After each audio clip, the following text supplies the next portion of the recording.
Uh-huh. And there you are, live. So easy it is. So, hello everyone, or two or three, or however many there is. Just a check in basically, just to, I don't know, let people know that I'm doing okay, I suppose. The picture is of a table that's been set. And if you, hey Captain Kid, how you doing? And if you know what that's all about. So, Tigger, hello, how you doing? Good to have you here. Quick. Oh, and you beat INFJ, so pretty good that is. If you can beat INFJ, she, normally the first one in.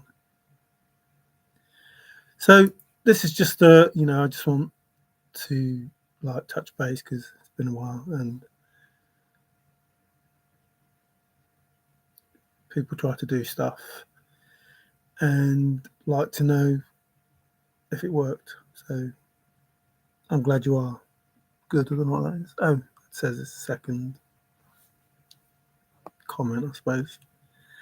I always wonder what that was for, but I think it does mean second comment. So moving closer to the end of the year, that's gone really quick. Summer is leaving us. Doesn't seem like we had a really good spring and then the summer was a bit crap. So it is what it is. I tried to do some garden work, trimming the hedges and doing all of those things, cutting the lawns, etc. But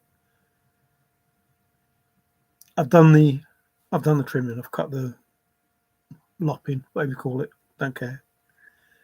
So I've cut them down, but the rain came, so all the stuff is still on the floor. So I have to wait till it dries now. Till we'll get some decent weather so that I can go out and get it all together and either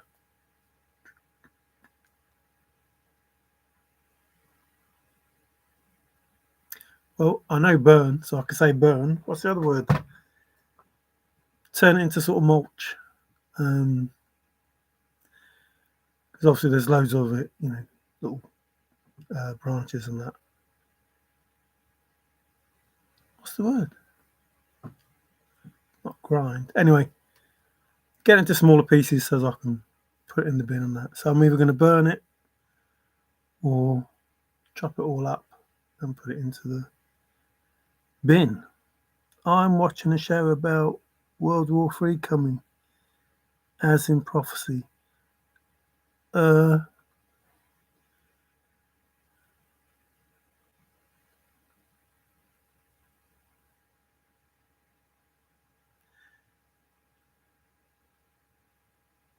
Is it World War III?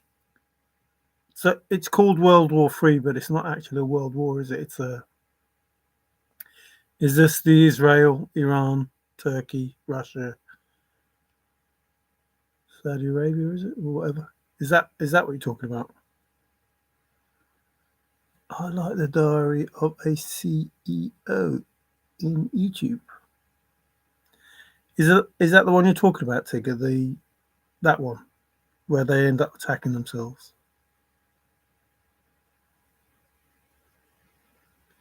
I don't think it actually turns into a world war, does it? Unless I got it wrong. I didn't know the prophecy was that there was a world war.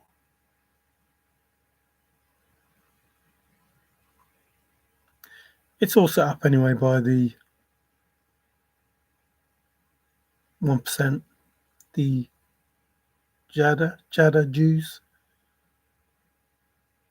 the Illuminati, the Rothschilds, those people. It's all set up anyway, so they dictate what goes on in the world.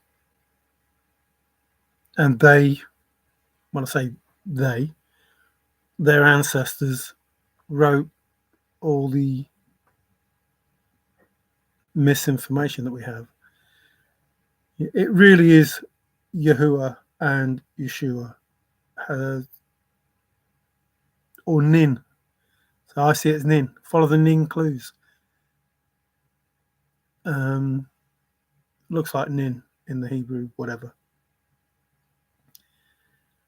And they've led us to believe that it's Lord and God, and it's not. And people have been worshipping basically the devil by reading the Bible and believing that they are in good favor. And yet in the Bible it says, I have only one name. You will be led astray. You will be calling me by other names and it's wrong, and blah, blah, blah. However he said it. But it says I only have one name. And it's like there's Christians all around the world saying that they believe in God, which is Gad, Gaad, and Jesus, which didn't exist, and Lord, which doesn't, talks of Baal, which is, another demon devil. Which means they're not really in favor.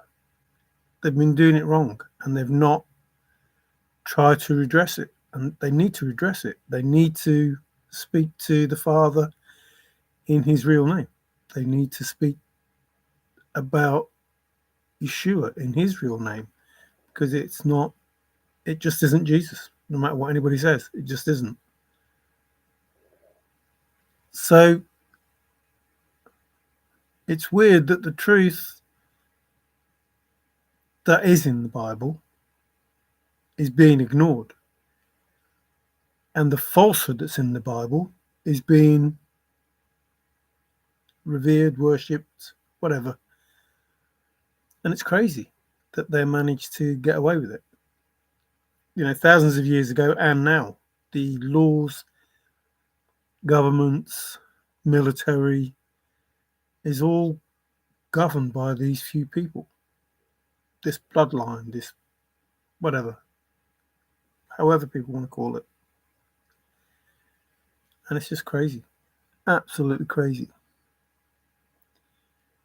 Now, it's China and Russia attacking US and Israel. That wasn't the prophecy. America doesn't exist in the Bible version of China. Was it China? There's 4 countries that attack Israel.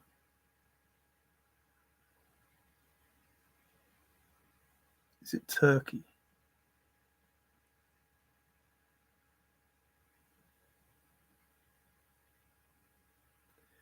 The prophecy is not America. So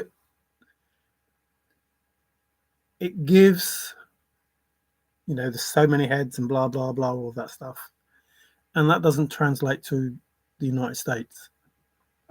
So those that were involved in the war, it doesn't translate to being the US. It may translate to being China. I've forgotten what it was about. It was a while ago. But one of them is definitely Russia. There's 4 against Israel.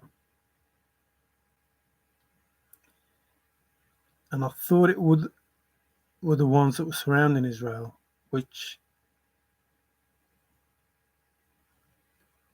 is Iran, Turkey, and someone else. I don't know. But it could be different. But the prophecy, as far as I knew, wasn't to do with the US. But they fail anyway because they end up attacking themselves, which is, Father stepping in and saying. But Israel, even that is bull. Israel was a man, not a country. And Jerusalem is in Namibia, in Africa, West Africa. And so is Pella. These things that are in the Bible. And Israel was created by these people to try and fulfill something, to make something happen that they manipulated. So Israel is not even a place as such. It was a person, a name change. a tribe, 12 tribes, whatever it is. It doesn't matter what it is. What matters is there is a creator that did all of these things, that created us, down to the breath, down to sound, everything, frequency. It's all part of the same process of creation. And these beings, entities, whatever you want to call them, they have manipulated us in order that they can be the God on earth, that they can take the place of our creator, or be treated as gods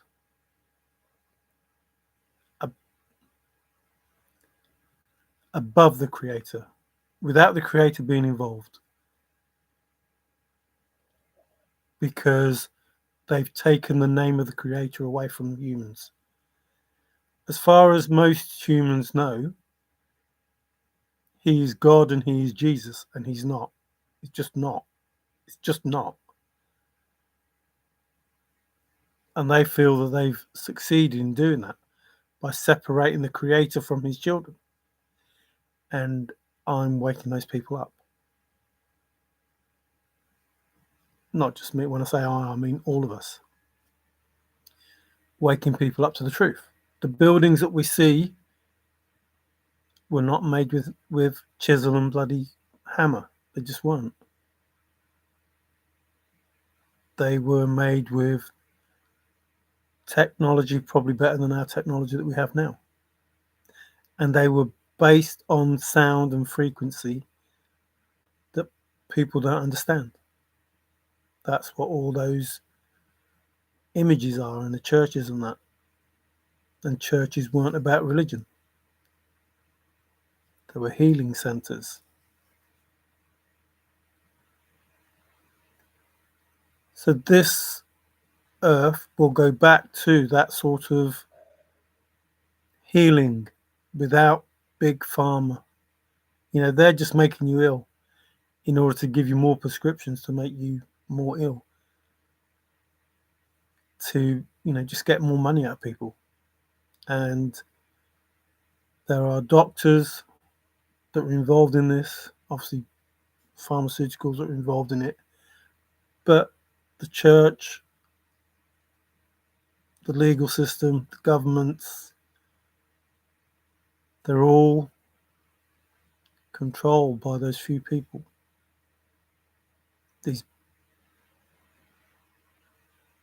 The blood, something or other. The blood, can't remember. But they're in charge of it, and it's basically their bloodline trying to control everything in the way that they want it controlled. What they haven't realised is if they'd have stood down,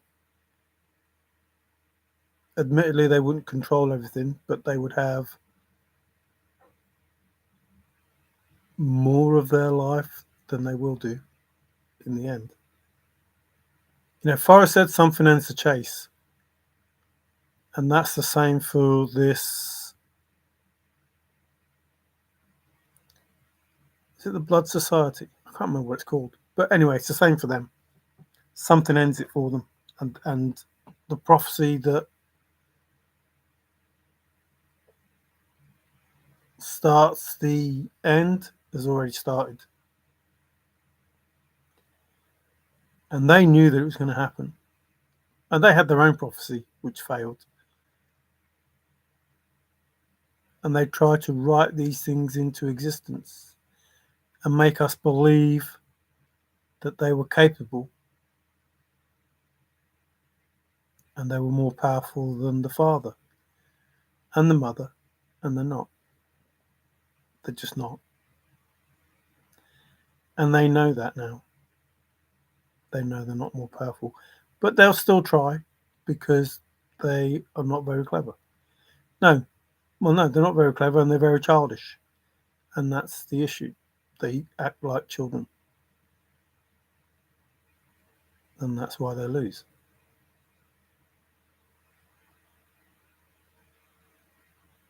everything that is holy, that is written in a holy manner, will take place. And everything that is written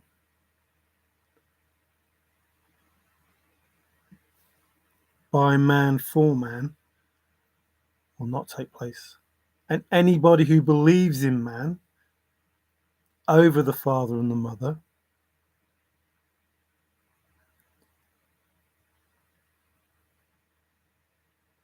won't fare very well.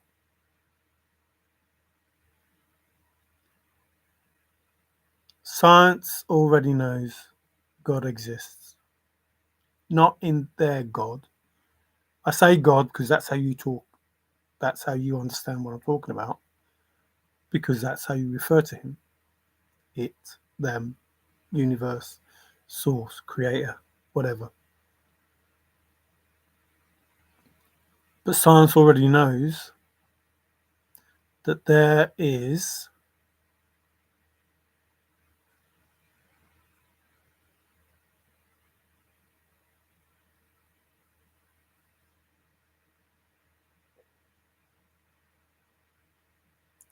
an energy. So there's lots of words that I could use. But an energy has managed to create what we perceive as our reality.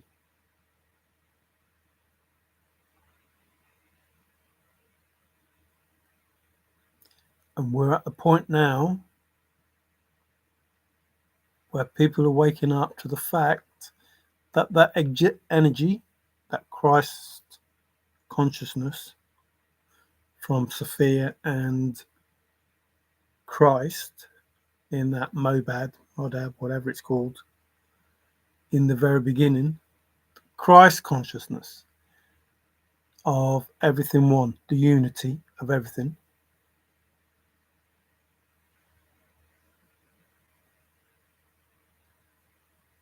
Something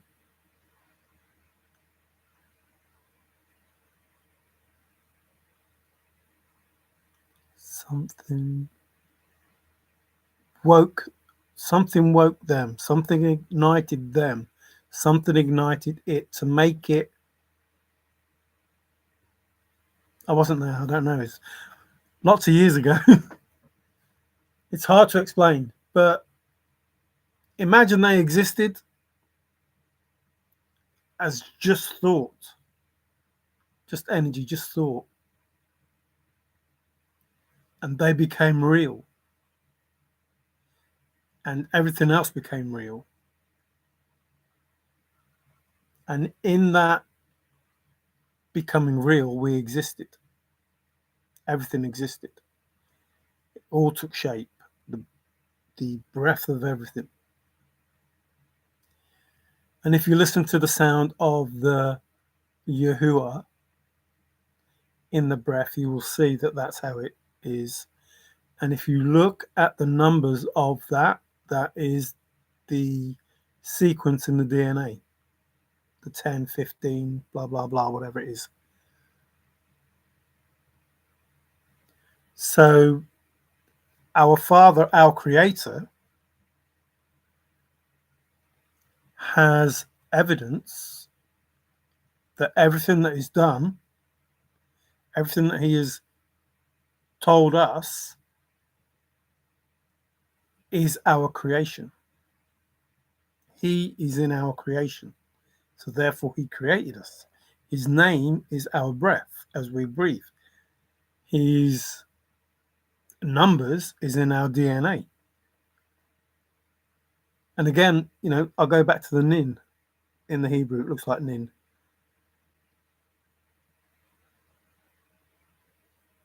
If those people that believed in creation and the divinity or the Trinity, why did they change the words of Scripture. Whether it be the Hebrew word or Sumerian or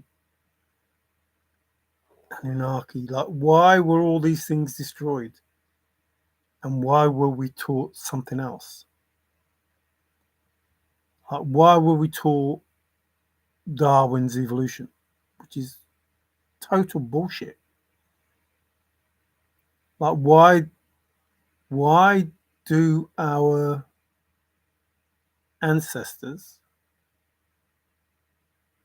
for want of a better word, predecessors, give us a whole load of rubbish to believe? Once you realize that it is a whole load of rubbish, you have to,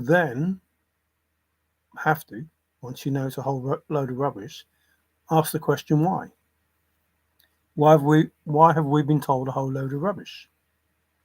There must be a motive behind telling us falsehoods by making us believe something that isn't true.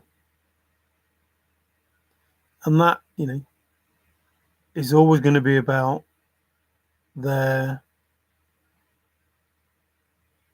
benefit, them gaining something from us not having something. So what is it that we don't have? We don't have our inheritance. We don't have our spirituality. We don't have our world, our creation, the creation that we're supposed to have. And we don't have our relationship with our father and mother.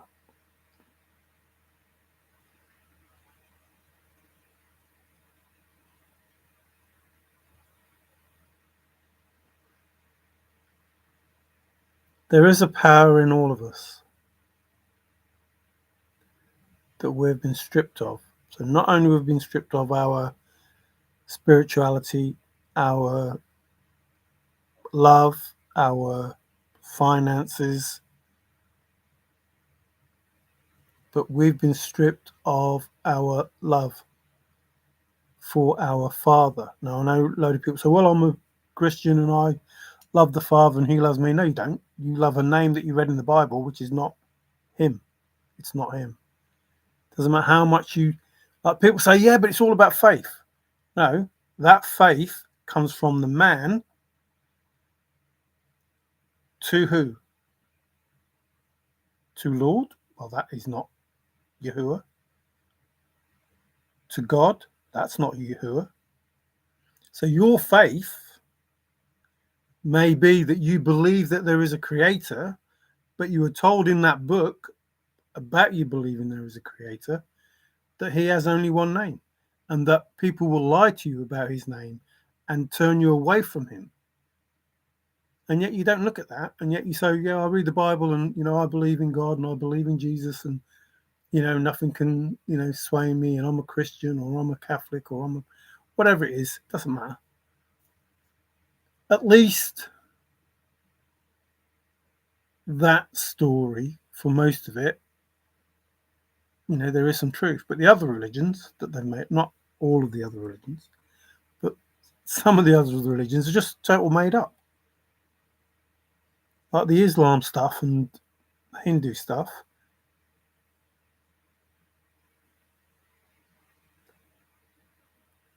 No, not Hindu, Muslim. It's just total BS. Just creating a story because somebody wants to be somebody, which is the 1%. How do we control humans?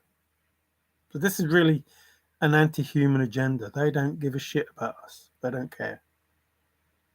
As long as they're okay, they don't care. And things are changing. Now, as long as the people who are of the light are okay, I don't care. It's time they learnt what it's like to sit from the other side. You see, if you don't want to accept love and if you don't want to give love, then I don't care. I don't care. And I don't care if people say, well, that's not very Christian of you. Well, what's a Christian? You don't know. Because you don't know the truth. So you don't know what a Christian is. And I don't have to be a Christian. I don't have to be a Muslim. I don't have to be a Hindu. I don't have to be any of those things. I just have to believe that I was created and that I love the person, the thing, the being, the universe, whatever, that created me.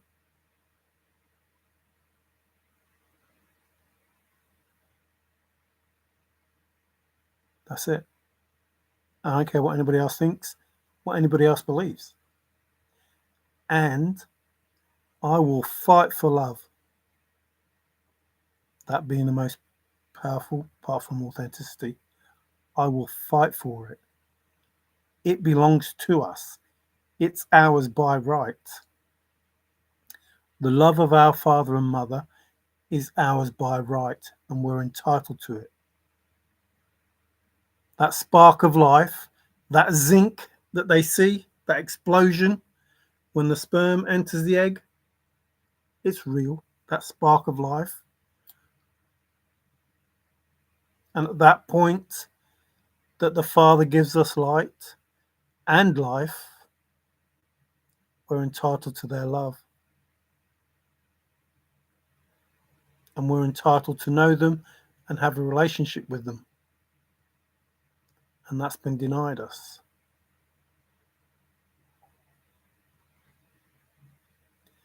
See, I've already told you, when I was young, there was a party for me.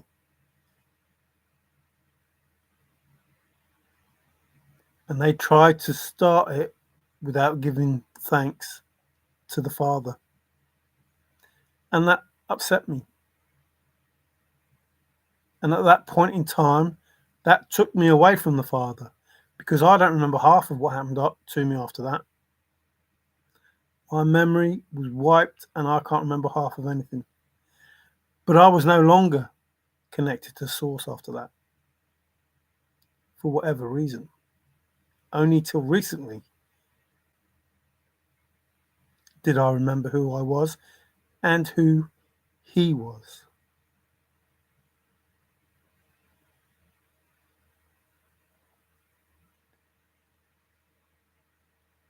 My life is a weird life, and I knew all through my life that I, at some point, would be doing the things that I am doing. And I knew, no matter how bad my life was, something was looking after me. Something or someone. And I never went to church. Not since that time.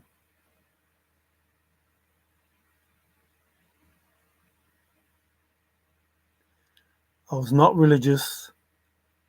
I believed that there was a God, as you call him God. But I was never close. I don't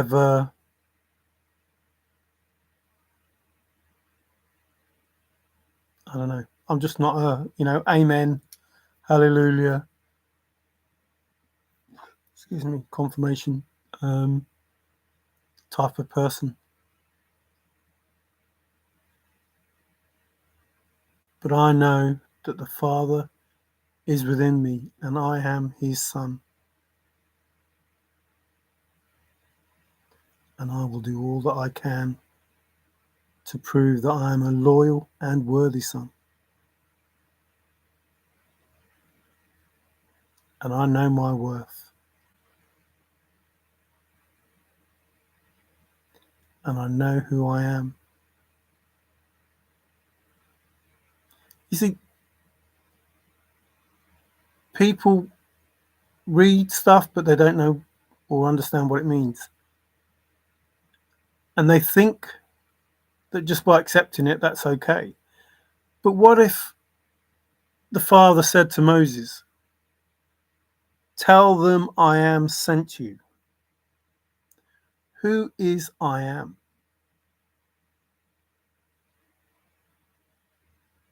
Me.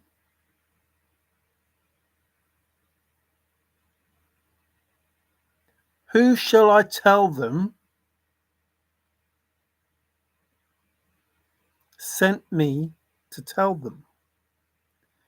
Tell them I am sent you. So who sent Moses? He did. When they asked him, why is he there telling them these things? He should have just said, me. I sent me. I am the prophet. Me. I am. Me sent me. I am the word of the Father. Me. I sent me to tell you. See, when you have that relationship with the Father, you first have that relationship with you. And you should already know that you are, in one way, shape, or form, in your way of saying it, God.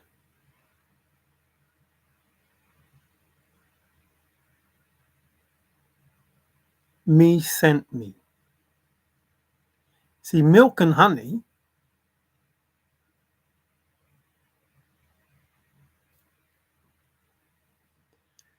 is Israel a land of milk and honey? Is it the promised land of milk and honey? Or is the pineal gland milk and honey? What's more believable? I'm pretty certain that Israel is not full of milk and honey. Was not then and is not now. Like there are no rivers of milk and no big what's the names of honey anywhere, and yet it's called the land of milk and honey. Has to be a reason. Regenesis Codex. How are you? Oh, Richard. Oh, all you people have come in. I love talking to myself.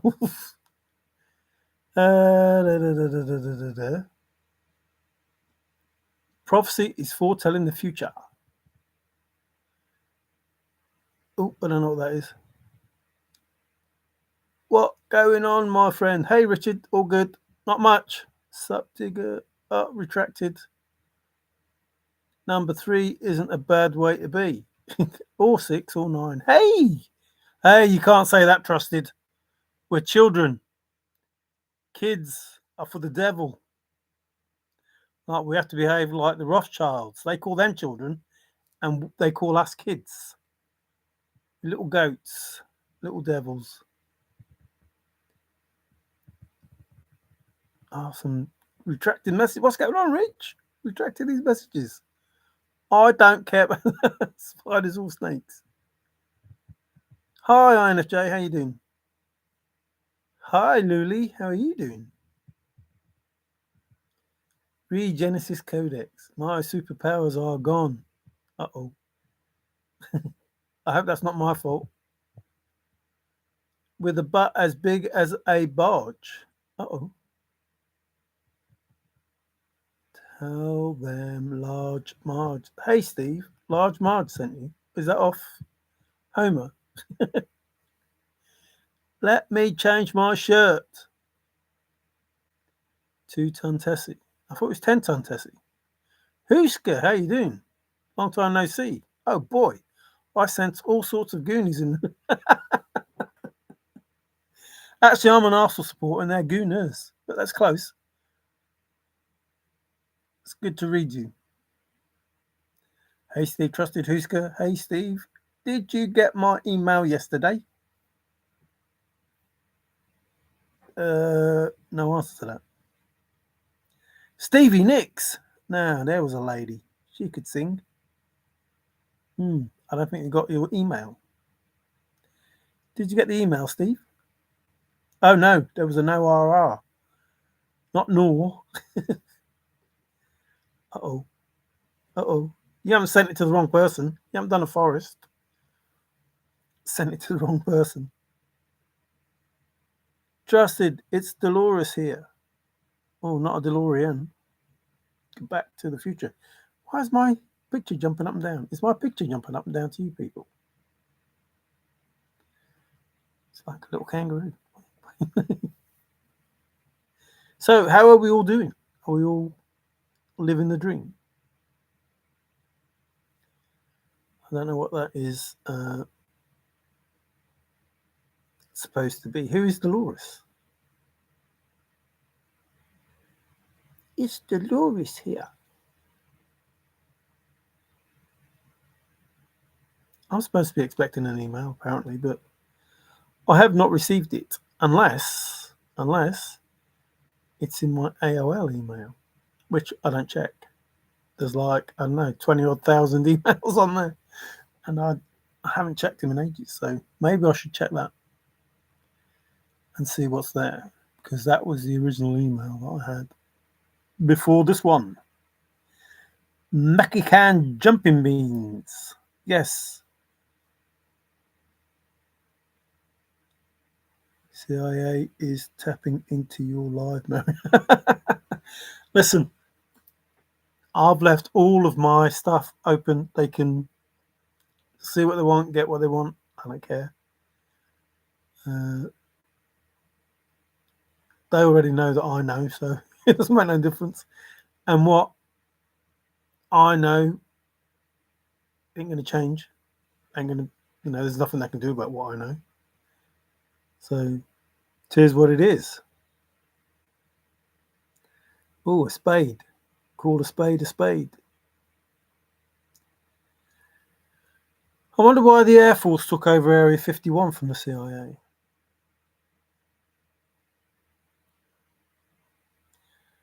Like, the term Central Intelligence Agency doesn't really sound like it's just a spying organization, does it? But that's what it is. Like, you think it's something a bit more kosher than that, but it's not.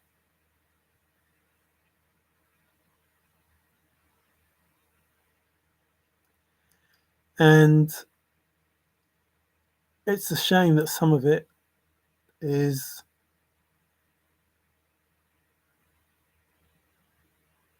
not trustworthy. For most 3-letter agencies or 3-number agencies, 1, 2, 3, ABC.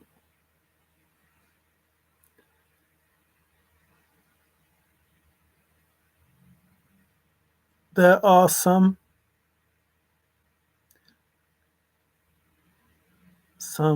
3-letter agency personnel that are doing amazing, not just in America, all around, that are doing amazing work at this moment in time. And they have to, because there's a lot of work to be done. And there's a person out there who is keeping away out of respect. But, my respect goes to them. They don't need to think that. Nobody needs to think that I'm unapproachable. I don't hate anybody. I don't hold resentment to anybody.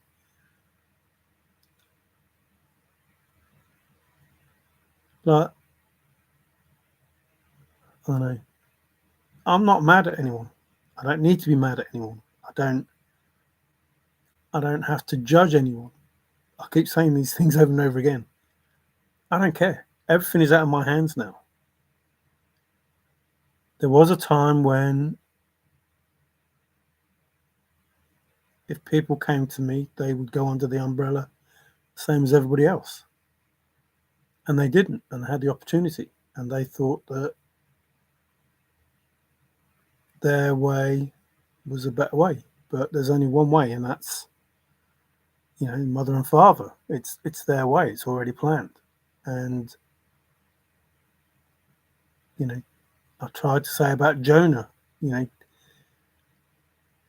if they repent, will you save them? And it took a while, and they were saved. And people don't want to repent, and it doesn't make any sense, because no one is beyond saving. No one. And history tells us that by all the people that, were saved by Yeshua, God, however you want to know him as. The people that God elevated weren't always good people. They'd done some bad things. Most of the time, they'd killed someone. Well, not most of the time, but quite often.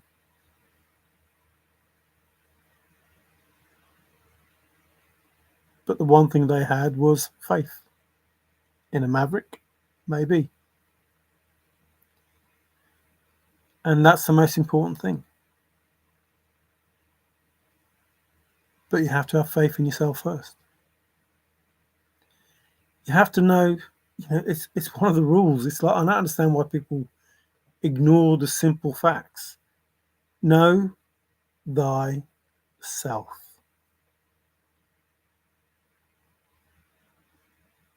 Come to terms with the person that you are, the good, the bad that is within all of us, the good and the bad that you did, and the good and the bad that was done to you. Come to terms with all of that. And it's shit, I know, it's horrible. People call it the dark night of the soul, and it lasts however long it lasts, depending on what's happened in your life. And there are no shortcuts. You have to go through it.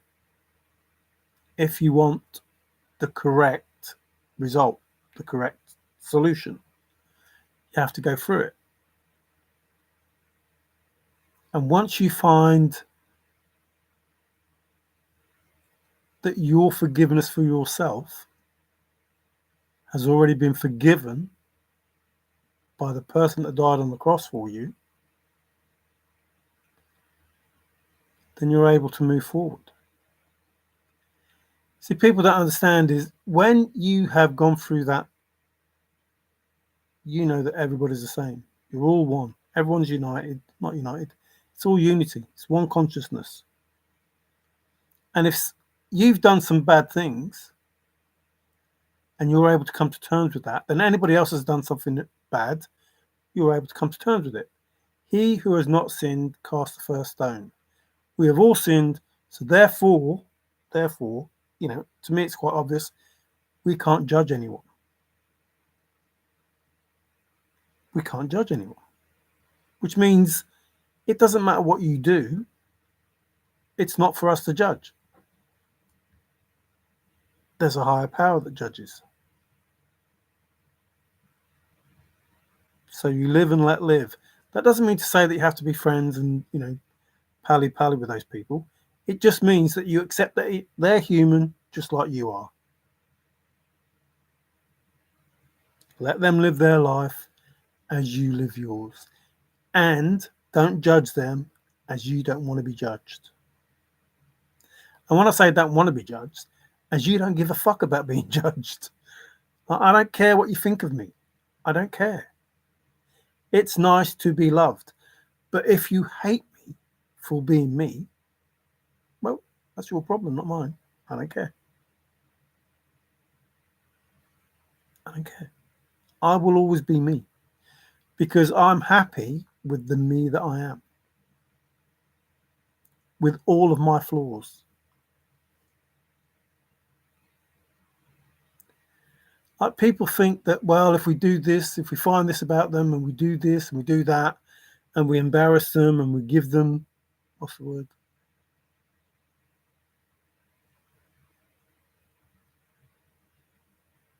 Something ritual, not embarrassment ritual, whatever, when they try to embarrass you, to do these rituals to try and embarrass you, I'm not going to be embarrassed because I don't care. I know who I am. I know what I've done. And if you feel that putting out in public about the sort of person that I am, no, not the person I am, the person that I was, is going to phase me. No, not. Humiliation ritual. And if you think that I have never ever been blackmailed in my life, you'd be wrong. And when I say being blackmailed, I mean attempted to be blackmailed. Because as far as I'm concerned, do it. Because firstly, I'm not going to be embarrassed by it. I don't give a shit. I did it. So what? And secondly, you'll end up in prison for trying to blackmail me. That's it. So you lose. I don't get embarrassed, and you end up with your own proof of trying to blackmail me, getting put in prison or getting whatever it is, whatever happens when you do those things. So 2 people have tried it and 2 people failed miserably. I don't give a shit. Oh, what are your family going to say if they find out? What are they going to say? I don't give a shit. What are they going to say at work? What are they going to say? I don't give a shit. Well, now I don't even work, so. But I don't care. That is who I was, not who I am. And if I was such a bad person, Yahuwah would not put me in the position I'm in. Now. If I was such a bad person, now.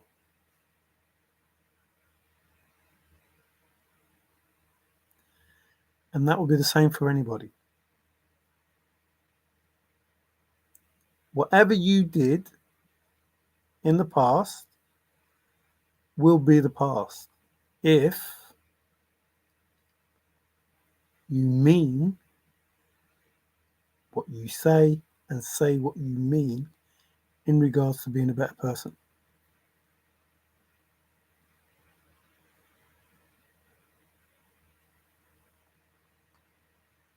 If you don't know who you are,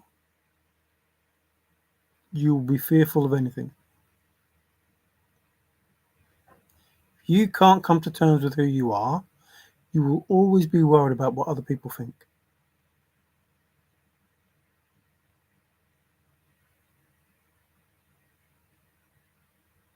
If you come to terms with who you are, you don't give a shit what other people think. It won't affect you in the slightest. Because it doesn't matter. It has no bearing on how you live your life.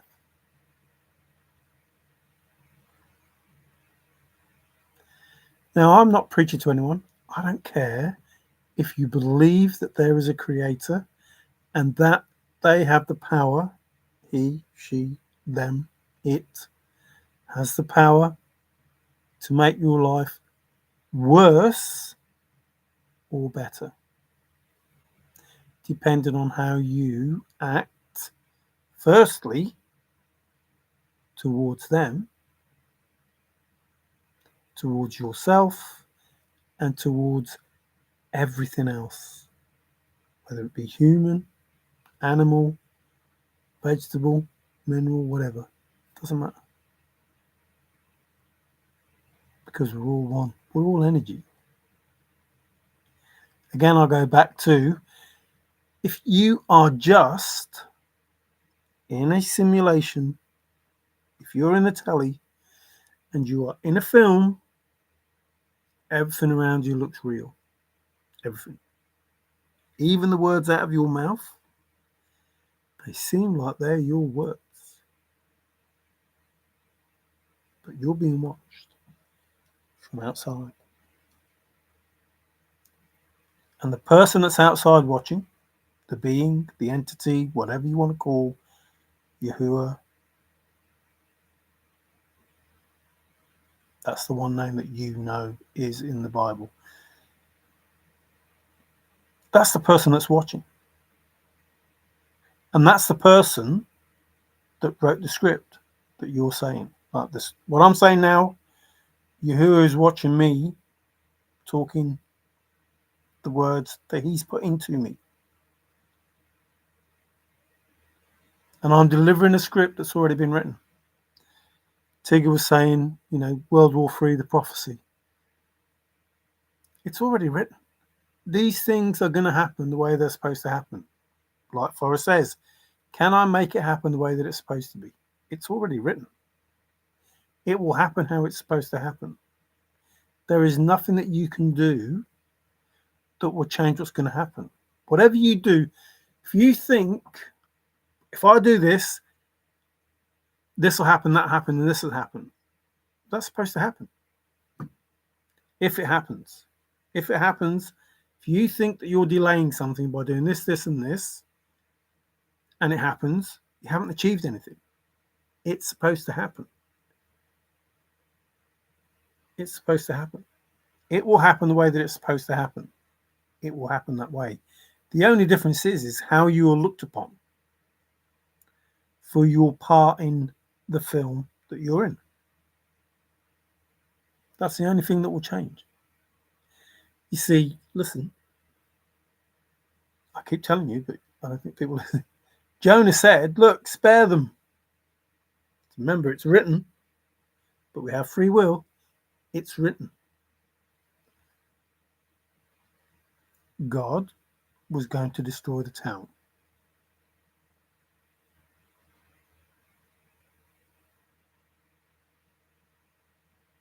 Your God. Yahuwah to me, but your God was going to destroy the town. And Jonah, if it was Jonah, if I remember it right, because I'm not a Bible person, said, no, don't do it. If I find, so many, 10, whatever it was, spare them. And he did. So whilst it was written,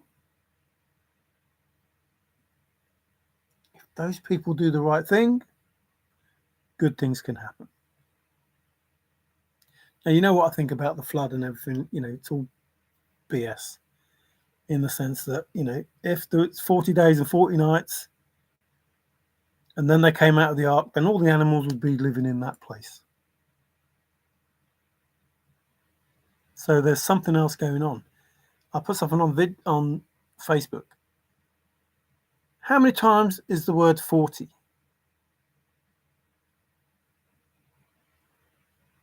In the Bible? So many. It's 40 days, years, whatever. And then after that, something good.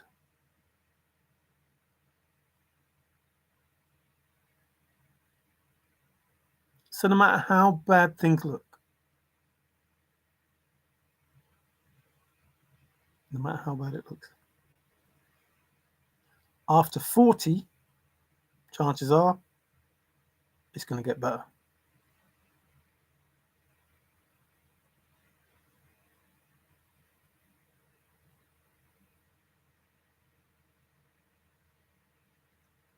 And those might be metaphors for most of the Bible. Not most of the Bible. I don't read the Bible. But you can tell by some of the passages and some of the things that are said, it's talking about us as human beings.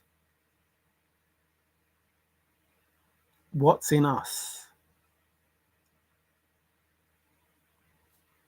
How we're supposed to be. 40 days in the wilderness, get behind thee, Satan. On the 41st day, so whilst you think you might be suffering, you might be on day 38, day 39, you might be on day 40, and tomorrow will be brilliant.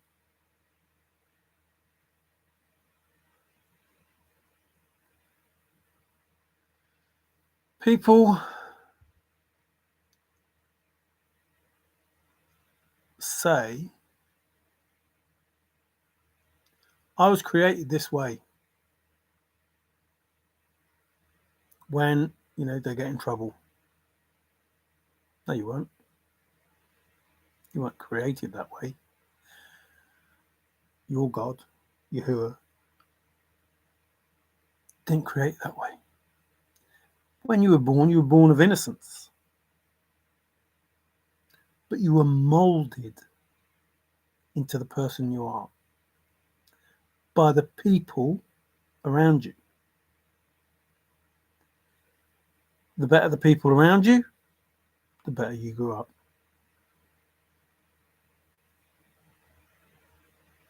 In more cases than not.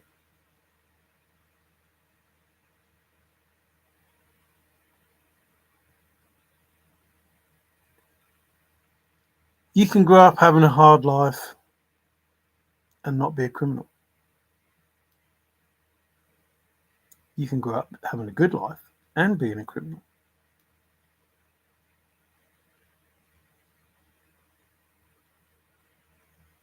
Because you don't have the right guidance.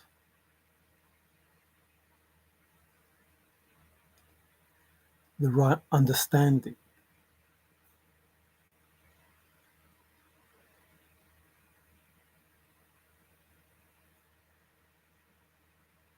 See, when you're a child, you go through that phase of testing. What can I get away with?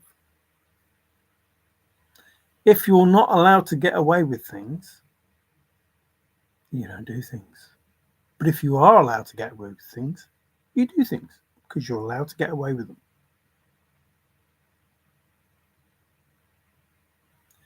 It's no coincidence, and I don't condone this because I went through a pretty shit life when I was a little kid. But when they got rid of corporal punishment and the school system where it was like, yeah, do whatever you want, or in America, we'll bring the police in, which I don't know, did it work? I think if you have the right person teaching, then children grow up to be amazing. And if you have the wrong person teaching, then children grow up to be in prison.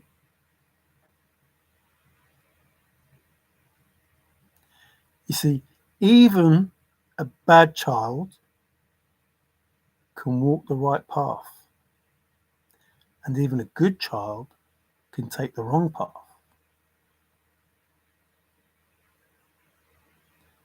Because they're not being led as they need to be led, and they're not being taught as they need to be taught, and they're not getting that spiritual contentment.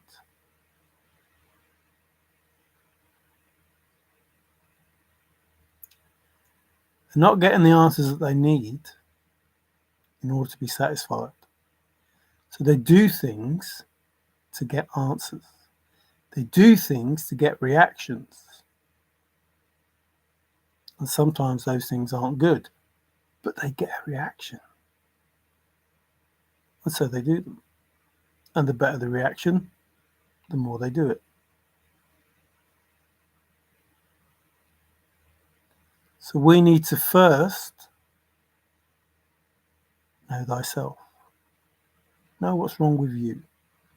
Know what's right with you before you can preach to other people. Now, people might say, I'm preaching. I'm not preaching. I'm just telling you, here are the facts. This is my life. This is what I see. Those are the facts. Them are the facts.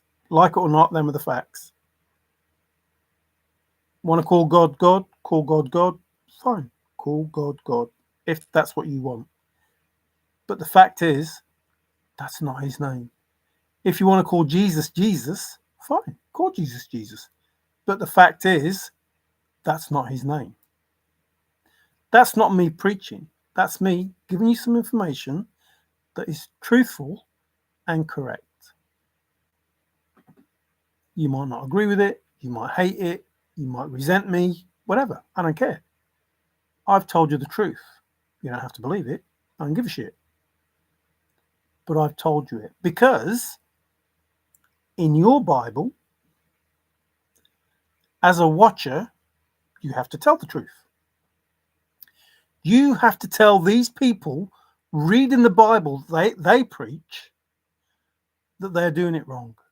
As a watcher, you have to tell them they're doing it wrong. Even though they're preaching to you that they're a Christian and they know better, you have to tell these people, no, you're doing it wrong. The Father said he only had one name, Nin. That's why I read it. Yahuwah. Don't let anybody tell you that I am any other name than this, is what he said. In his words, I'm just paraphrasing. And so I'm telling you, he's only got one name. And what you're calling him is not that name. I don't give a shit whether you like that or not. Read the Bible and you will see that I'm telling you the truth. And do the right thing. Because if you don't, it doesn't matter if you're a Christian. That doesn't save you. Christian was made up. It doesn't save you. What saves you is being spiritual and in respect of your Father. In respect of the Father's Son. Using the real name. That's what matters. Respecting the mother. That's what matters. Like those simple truths, that's what matters. We all do bad things. That does not stop them loving you. But continue to do those bad things. Then that will get you judged. Not by other people.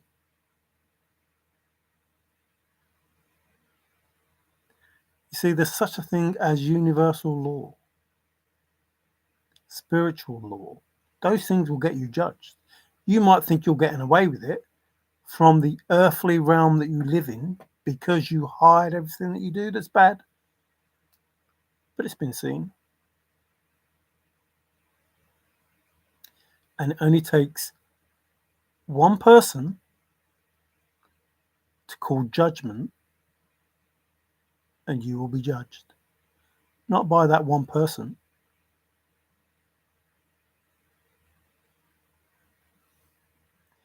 Because that one person doesn't judge. And that one person doesn't forgive. Has no reason to forgive. There is nothing that you can do that will make them want to forgive you because they're not going to judge you. Nobody needs my forgiveness. Nobody needs my forgiveness because I haven't judged them. Nobody needs my forgiveness because I haven't judged them. What they did, they did. It is what it is. But I call judgment on everything that was done. It's not my burden to carry. It's not for me to forgive you. Nothing to do with me. It's to do with you and the Father.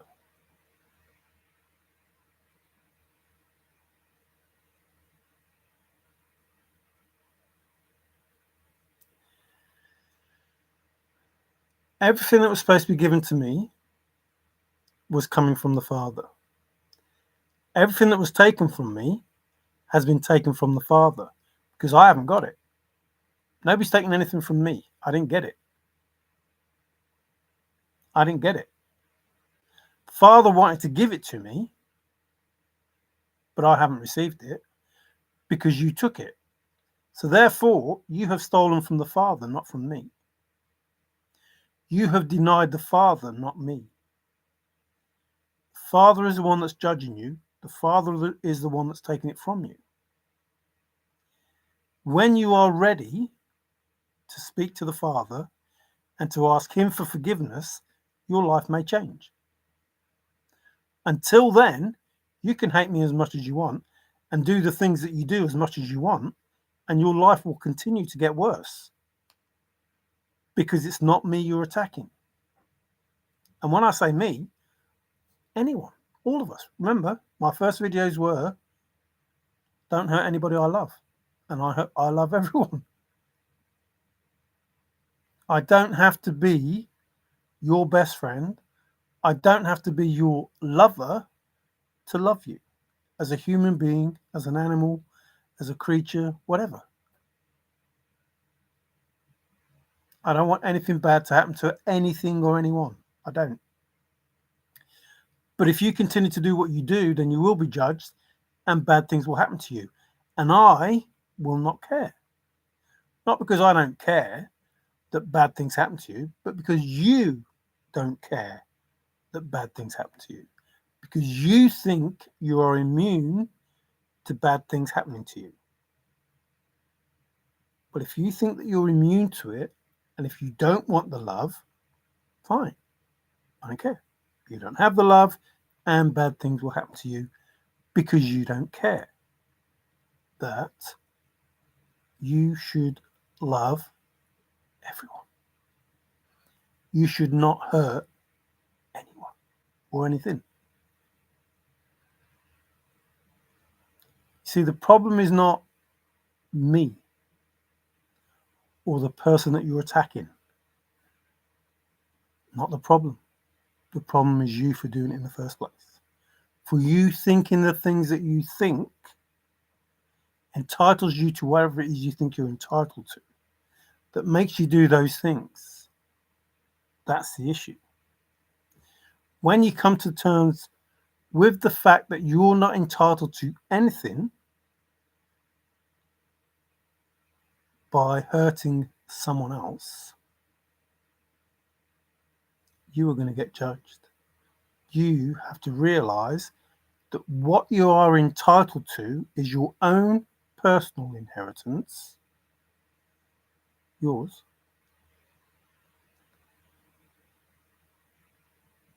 if you are worthy of it. If you have amassed so much karma that you owe, you're not going to receive anything. Not only are you not going to receive it, your children won't receive it, and their children won't receive it, and their children won't receive it, and their children won't receive it. So you can't spend, no one can, the amount of money that is in the world. It's impossible. And yet you choose to hoard it and still want more. Instead of saying, look what I've got. There are people who are suffering. Why don't I give, I don't know, if you got 27 trillion and you gave 10%, that would be 2.7 trillion. You still have over 20 odd trillion.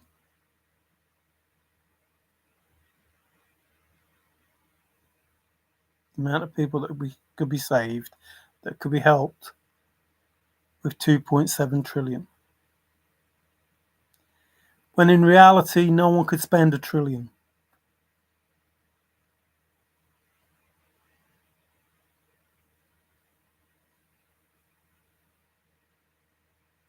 I'm not saying that you should give it all away. I'm saying you don't need any more. And you don't need to hurt people to get more. And you don't need to enslave people to get more. And you don't need to try and rule a world that doesn't need ruling by you.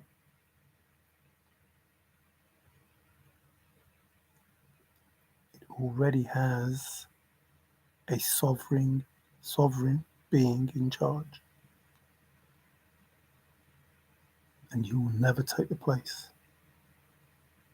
Ever. So, at the beginning of this, my videos, it was about people doing the right thing for the right reason. And they didn't want it.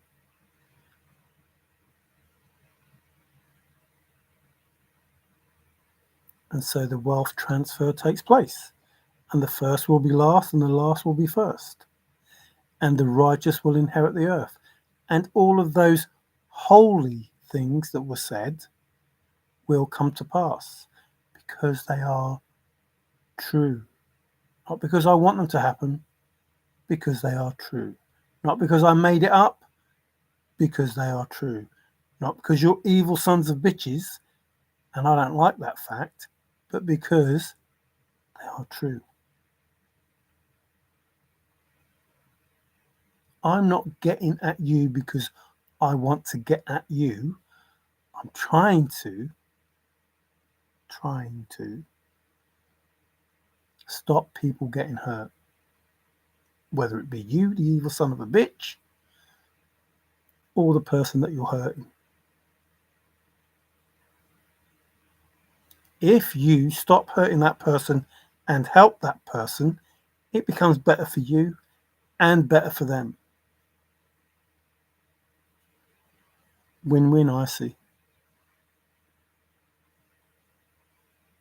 Win-win. They're no longer being hurt, and you are seen in a different light.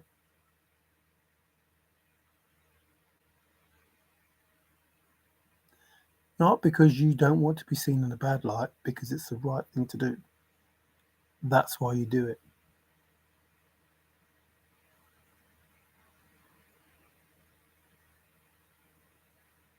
They say charity starts at home. Give yourself some charity.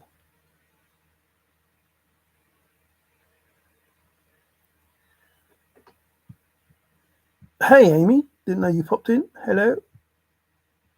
Elohim, that's the name. Naho, known as is Judge Yam Yam. The Yam Yams are Birmingham's from here. Elohim. Getting the picture yet? Who is the God of the Bible? Gad is the God of the Bible. So Elohim, so I call him Nin because that's what it looks like, which is Yahuwah. I call him Nin. So follow the Nin clues. Brutal Truth, Mario, be ready soon. And you as well, Amy. Born ready. Get some great questions. Oh, got some great questions for you, Mario. As new is picking it up now. Oh, not about old then. Anyone doesn't show up will look really bad in the media. Uh-oh. I think they're going to look bad. What exactly are we waiting for, Brutal Truth? You've been saying that for years. Honest question. I'm back. Sorry about leaving. Something came up. Oh, there's a joke about that, but I'm not going to do it. America is Yahuwah's country. That's the issue. So that went pear-shaped. It's not. It just isn't.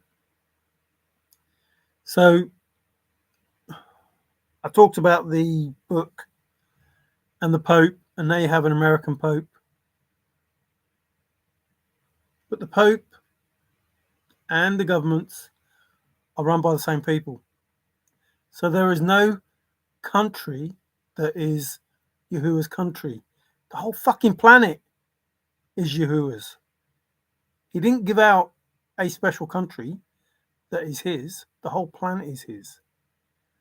But this country called America turned its back on Yahuwah. Whether it be that, hey, however it is, Yad, I don't know. I don't speak Hebrew, but trusted knows. Whether it be that, hey, Yahuwah. And that's the issue. That's why the trials and tribulations.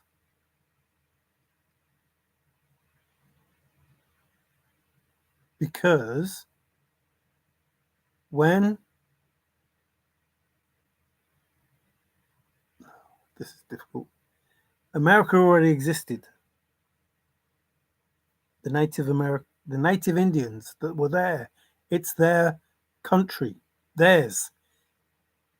The immigrants that came were you people that are there now, who didn't leave, who killed a load of innocents in order to take their land from them. You're the immigrants. So you took their land, destroyed their way of life, and took over their country, which is God's, your God, Yahuwah's earth, their land. There's every chance that they will get their land back because it's theirs. Like, you didn't ask to, can I just, settle over here and have this? You just took it all. Anyway, that's a different thing. But it is Yahuwah's earth and Yahuwah's country. And you deny him by calling him God and calling Jesus Jesus and saying,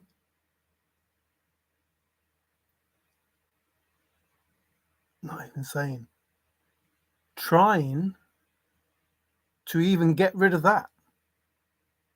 Like, you took it out of the schools, even though you were teaching it wrong. You were taking him out of the country, even though it was the wrong him that you were talking about. So whilst it was Yahuwah's country, in God we trust, that's the God of fortune. That's Gad. That's the Illuminati bullshit. Like, the God that they talk about, that's the God of fortune. That's why it's on the money. It's got nothing to do with Yahuwah. Nothing to do with him. That's not what they're talking about. It's not. Nor the Lord. So the Nin clues, I call it Nin because it looks like Nin. I can't speak Hebrew. Trusted Can, he knows all about it. That's who you should be praying to. That's who you should be talking to. That's who you should believe in. This Gad, demon, devil, whatever, deity, however. No, that's not who you should be talking to. They took you away from the real Father. And the country known as America is just as heathen as any other country now. Well, not just as, but, it doesn't believe in the true Father. It doesn't believe in the one name that he should be known as. And that's why I'm trying to wake people up. It's one name. It's not difficult. It's one name. I don't know, Dad, if you'd get upset if I called you Nin, because Nin is the word that I read. That is your name that I read. But Yahuwah hardly exists anywhere. Anywhere. That's how good a job they did. And Yeshua hardly exists anywhere. That's how good a job they did.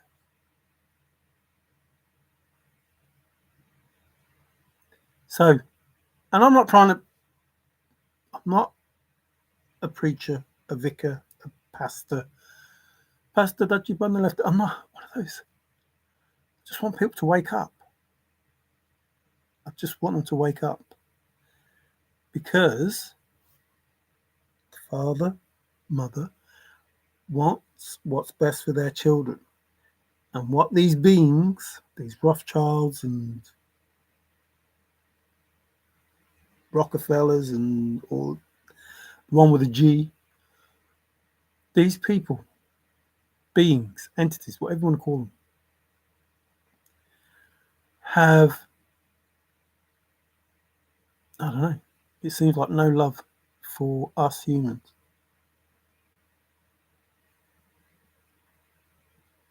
And what they have planned is not good. Excuse me, confirmation. And that has to stop. So at this point in time, it's the right point in time where something ends it.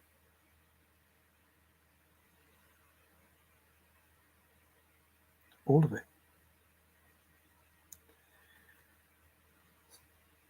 Remember, I started this by saying, look, I don't want another flood. I don't see the logic in destroying the world because of the 1%. Now, I know those 1% have corrupted a load more. In destroying the world for the 1%. But God, your God, my Yahuwah, or Anki, or whoever, however, whichever text you want to read, whichever truth you want to believe, I don't think that the supreme being that moves in mysterious ways, I don't see the logic in destroying what's been created because of the lesser evil. That's how I started this. Whilst I love everything and everyone, there are some evil people that don't want my love, don't give a shit about it, etc. So, okay, I don't care about you people. Not going to waste my time on you. If you don't want to be covered with the umbrella that says these people are worth saving. So we could end up with the rapture, the earth being destroyed, and then coming back.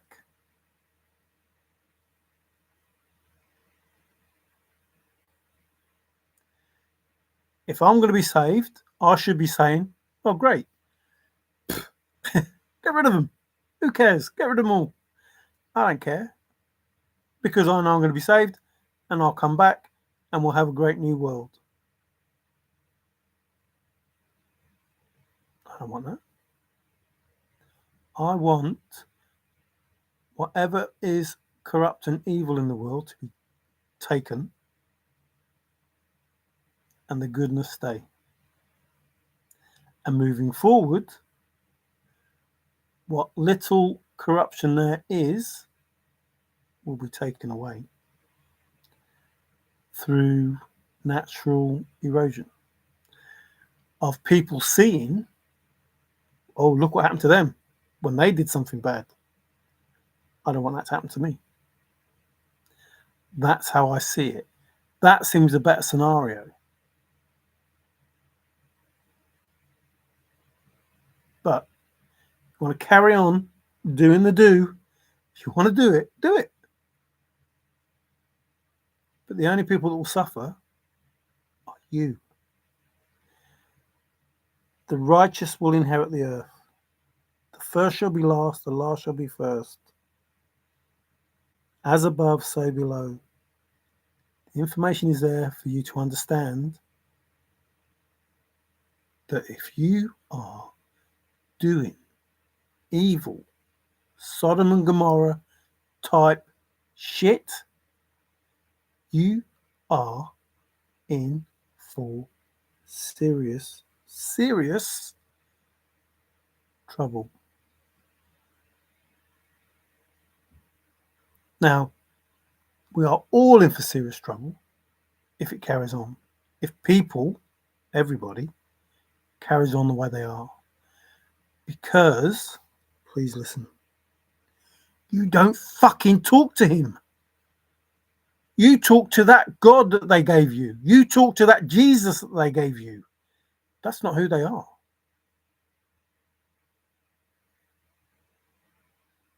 And it is not tolerable said to you in the Bible that you keep talking about.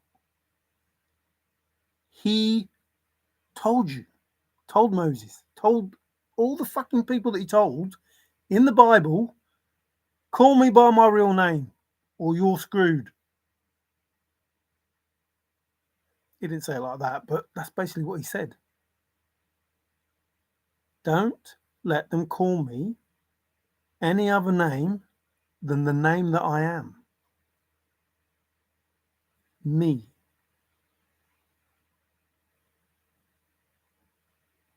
Me in the middle.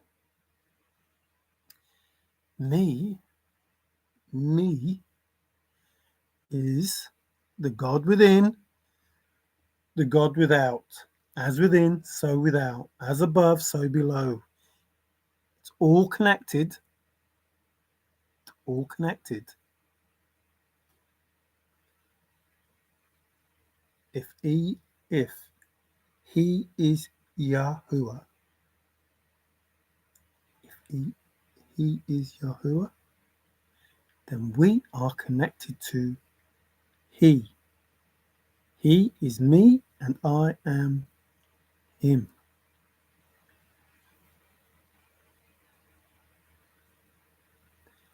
He is a creator. I am a creator.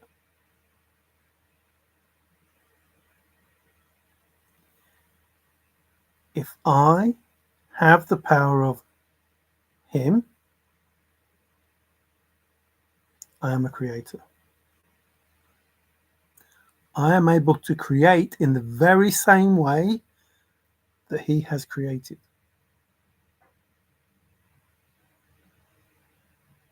Do you know where I'm going with this? If I am he and he is me, and I have the power of creation that he has, I also have the power of destruction that he has.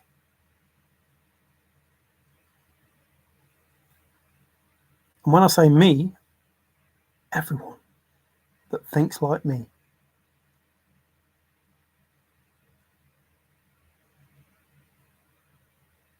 Everyone that thinks like me. Now, you can choose to live the life the way that you live the life. Believe in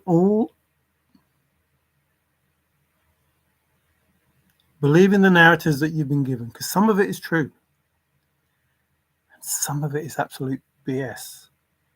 If you want to believe that the person that you pray to and you call God is your father, do it. But that is not going to save you. And if you believe that Jesus, a name that could not possibly exist,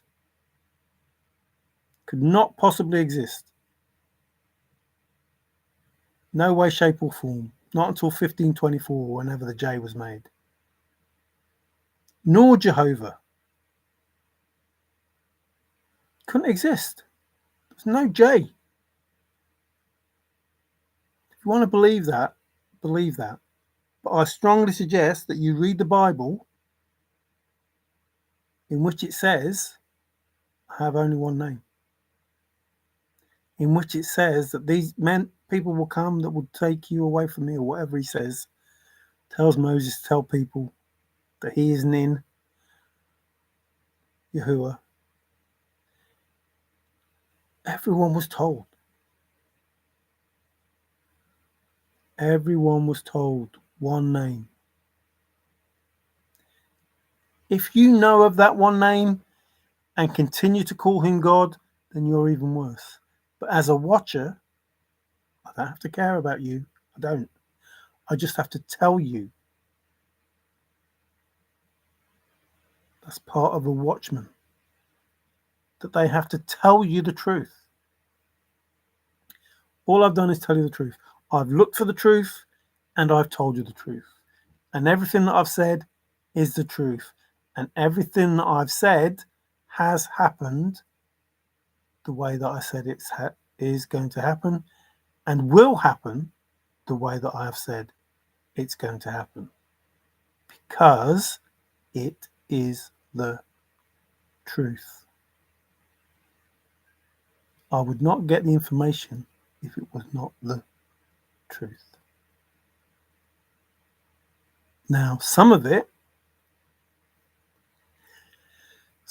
is my interpretation, which may or may not be correct, because I don't understand half the stuff.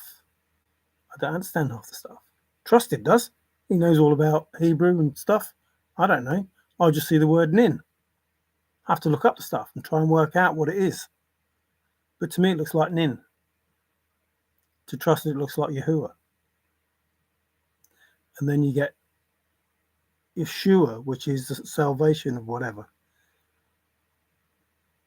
And then you have to look at the intricacies between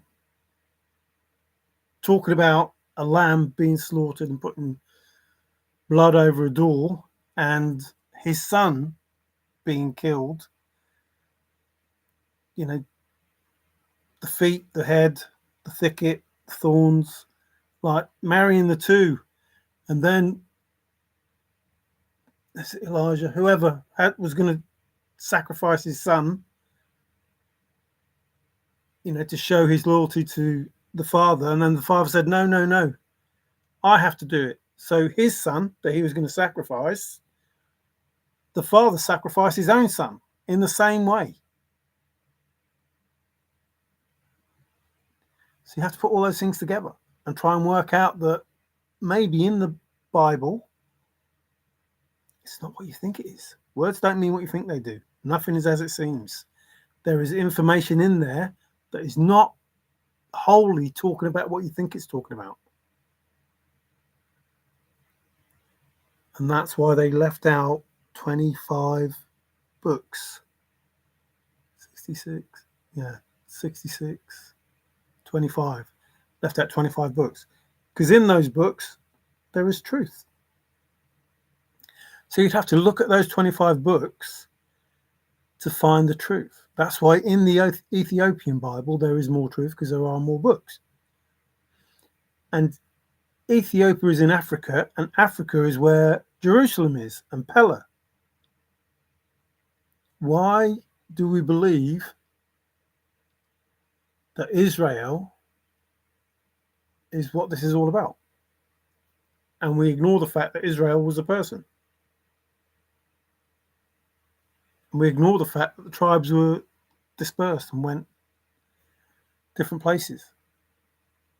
Because we don't bother to practice what we preach. Now, I'm not religious. I can't even sound spiritual because I don't know all there is to know about spirituality. Like Buddhist spiritual. Should I be a Buddhist?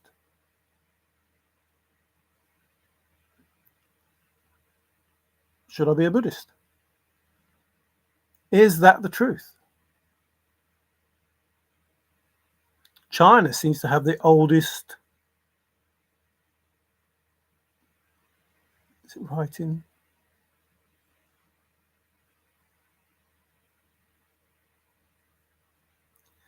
The first person talked about as an accountant. Before Adam and Eve and anyone else. Like what? Like there's information that doesn't match up. Humans were around before Adam and Eve. Doesn't match up. Doesn't match up. The evolution stuff doesn't match up. So just start with the fact that there is a creator that created everything. Believe that he created you. And believe that you are worthy enough. Go within. Find out who you are. Remember who you are. Your body will remember. Memories will remember, whatever Forrest said. You will find who you are. If you're prepared to suffer the slings and arrows of outrage. Now, if you're prepared to suffer who you are. Like find those triggers. Why am I triggered when so-and-so says this? Why am I triggered when so-and-so does this? What is the reason behind it?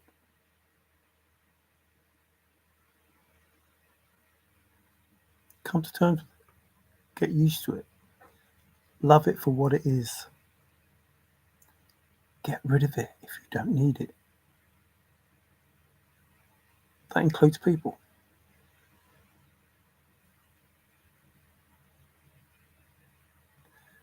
Life is so much easier when you know who you are.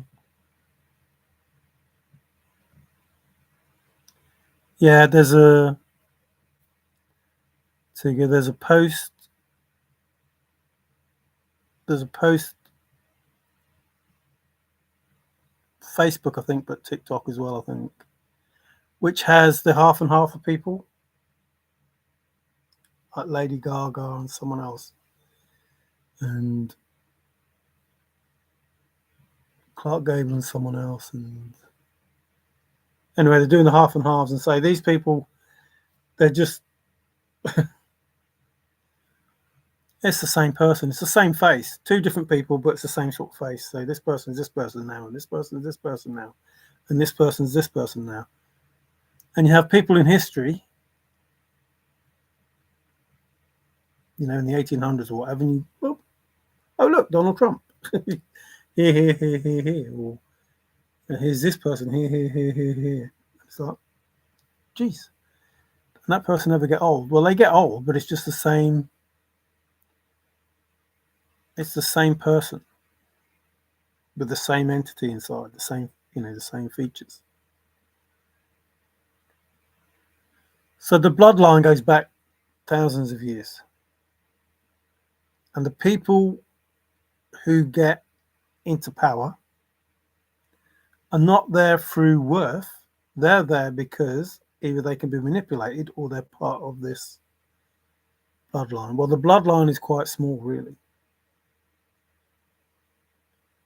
So it's not going to always be through the bloodline. Although if you look at your presidents, you'll see that they're all connected in some way, shape, or form. They're all related to some, bit like Bill Gorman. He's related to everybody. He might be part of them. They're all related to someone. There's been so many lies told.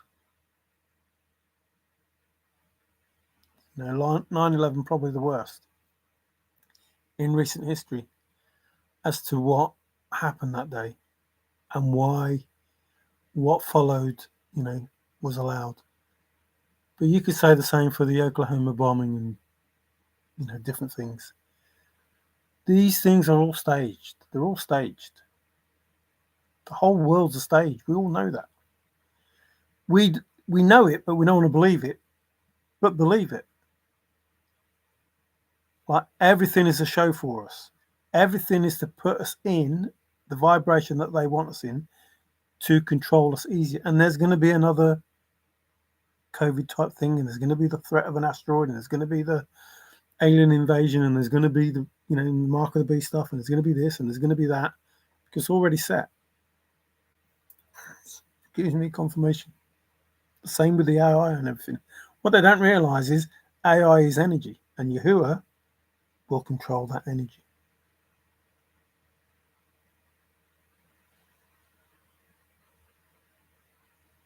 And they will not be under the control of these people who have put in this code to control them.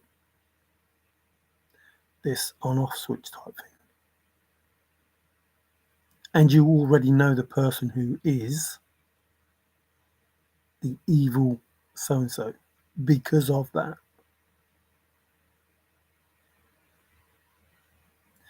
They think we don't know who the Antichrist is, but we know who the Antichrist is. They think we don't know the mark of the beast. They think we don't know these things, but we know. And when I say we, I mean everybody that thinks like me. Everyone that's had the same sort of life that I've had because of these people. You are chosen to go through a life of hardship because you have the ability to get to this place, this heaven place, this crown place, this title place, this 144,000 place. It's within you. But you have to. See, every time I do this, I think of Heather, and it does wind me up that you did what you did, and she did what she did.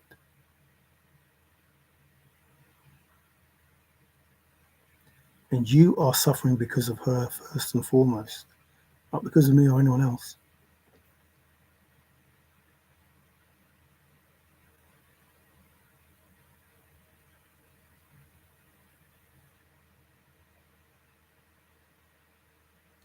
Touch not my anointed, my prophet, do my prophets no harm.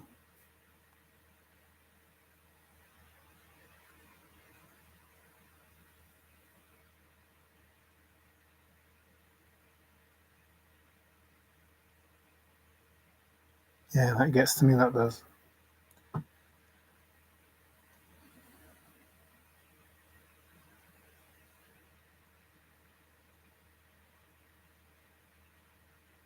Everything that's happening in the world to these beings is brought upon them by their own doing.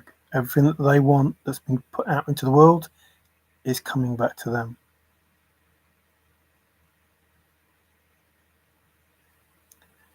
It takes a lot of control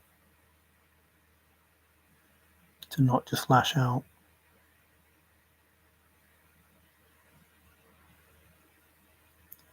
Everything that's happening is because you want it to happen to someone else and it comes back to you.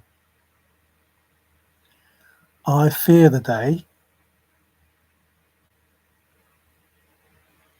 that someone with the power of the Creator lashes out in anger at what is going on in the world.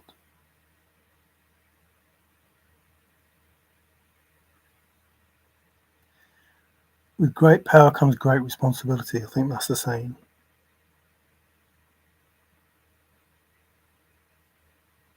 So people underestimate Yahuwah.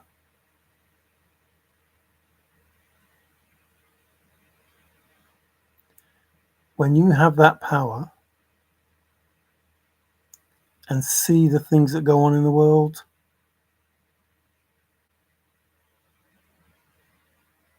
and you don't do nothing for the greater good,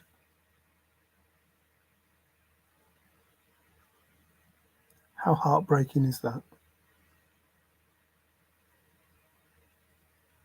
When they're your children. Could you do it? Could you sit back, stand back, and watch your children get slaughtered in the millions?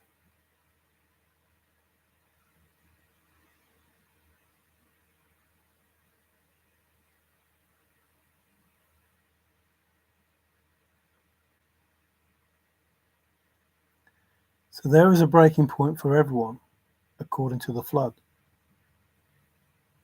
according to Sodom and Gomorrah, according to those times when enough is enough. When Moses came down from Mount Sinai or whatever.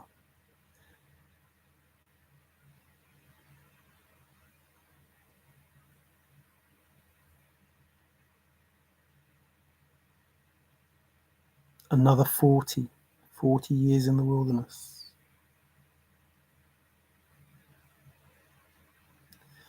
But if you lived on logic alone,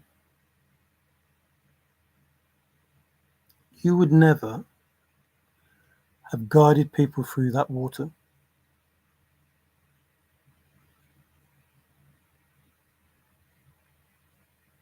Logic will say, ain't no way I'm going through there.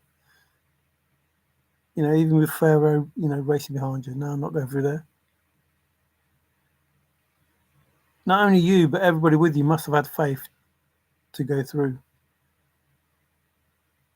Knowing that when you were safe,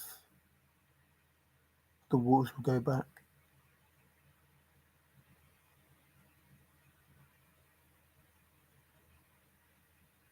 There is no logic involved in that. So faith in a maverick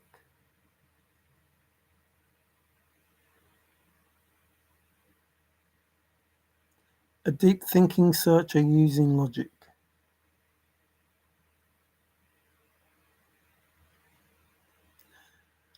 I wonder what a deep thinker is.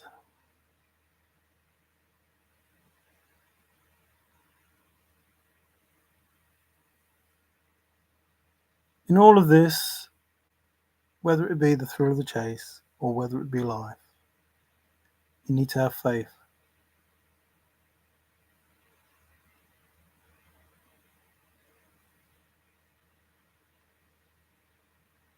In yourself. You need to have faith in yourself. You need to have faith in others. But there will always come a time, always, when you will pray to someone else that is above you. Even these evil so-and-sos probably pray to their deity.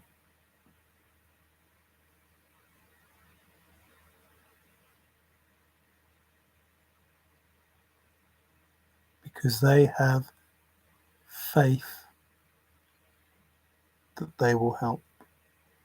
But at this point in time, there is no amount of faith that will help them out of this. And what we have, according to Pandora's box, is hope. Because Pandora's box is open.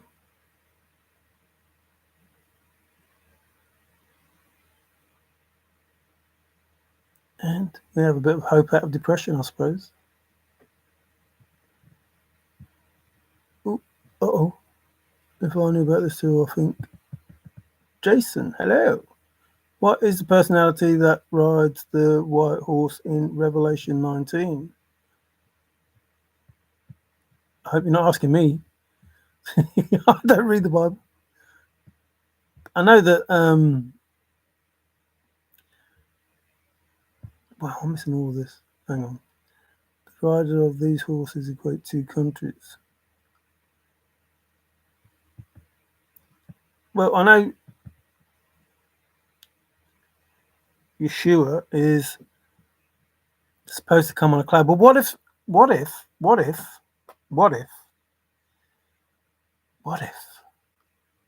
it's all consciousness? You know that bubble, that cloud?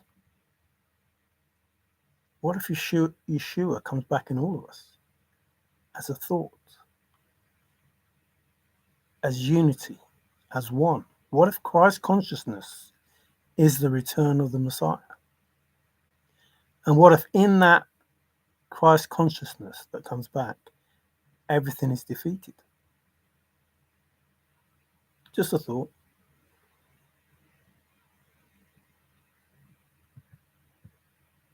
Oh, a name only he knows.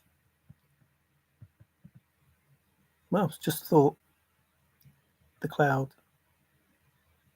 Riders of the storm. The colours of the horses relate to phases of the sun. Well, the four horsemen of the apocalypse were the planets in the sky, and that's already taken place. When those things went in Mercury, was it Saturn? Which one was it? When it went into the gates of something and then back out, it's already happened. However, it's said in Revelations. Trust me, I'm a doctor. I don't know what that is. Palomino, a Palomino horse. CERN is in the middle of it. SEM or CERN? They're all in the middle of it. NASA's just a whole load of BS. Just red is sunrise when a storm is coming. Pale is the sun that is overcast. Well, you know what I think about the sun? I don't think that's our sun. Mario, where's your next meeting? What, with father? What meeting? He has to call the Scientology temple. Duck, duck, goose. Oh, goose, I feel the need for speed. Low hanging fruit. In the beginning was Bob, and then was Sponge, and then was Bill. And Bob said, Bob's your uncle. And so Bob in for apples. Hey, buddy.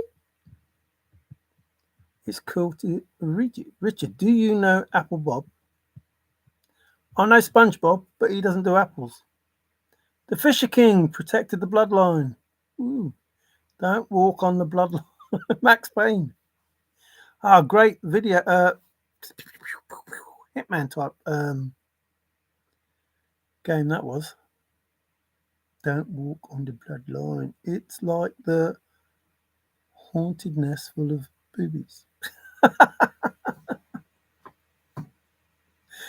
Oh no, too far. Yes, ghost bees.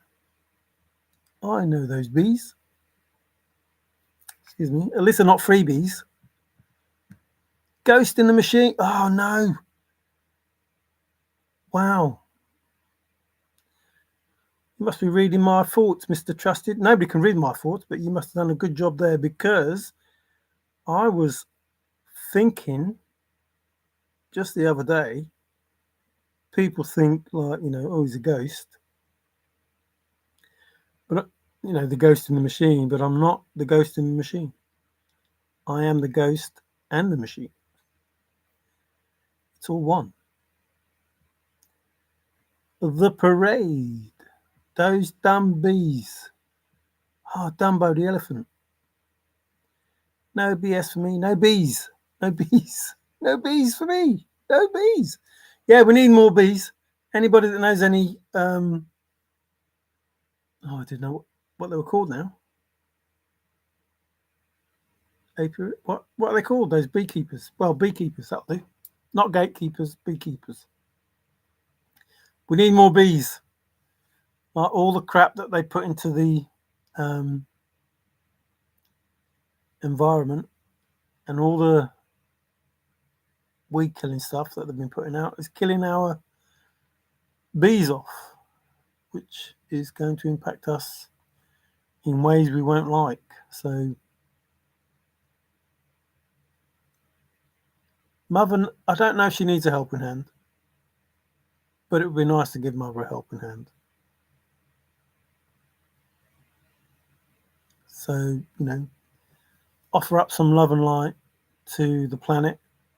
The ley lines need healing and connecting the web of the earth.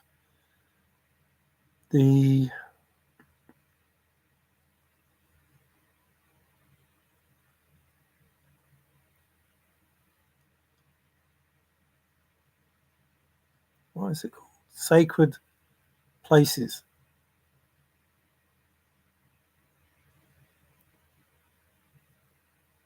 Our truth is that our predecessors, our earlier civilizations, were more knowledgeable than we've been told, more advanced than we were told. Whether that be Tartaria, Atlantis, Mu. What's the other one? Lemuria.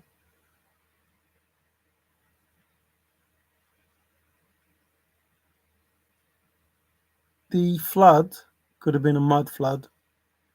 There are giants all over the world that are petrified, not scared, not like, ah. But there are too many, and I could be wrong. I'm just saying, I'm telling you what it is, and you can believe what you want. But it's true that there are many like mountains or structures that are in the shape of people that look like they're sculpted. It looks like a sculpted mountain or a sculpted whatever, but they're in the shape of people or beasts.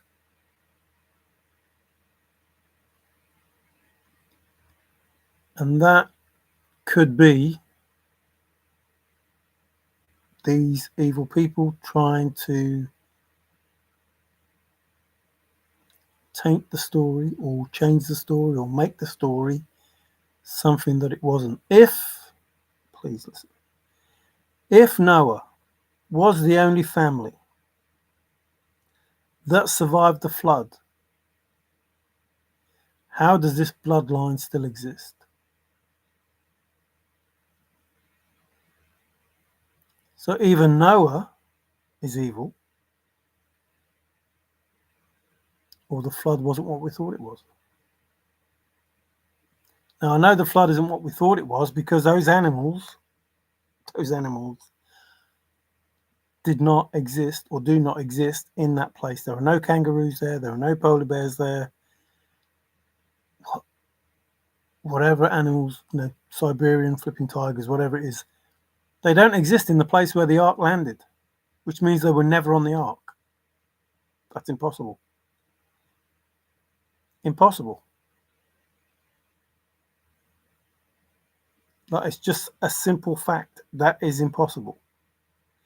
Otherwise, they would be there. All the animals, 2 by 2, into the ark. When the ark landed, they would get out and they would exist in that area. And even, I know people start saying, well, they could have died off. Even if they did, how did they exist in the areas that they exist now? Because they were collected, and then they all perished. So there is a lie in there somewhere. There is a lie in there somewhere.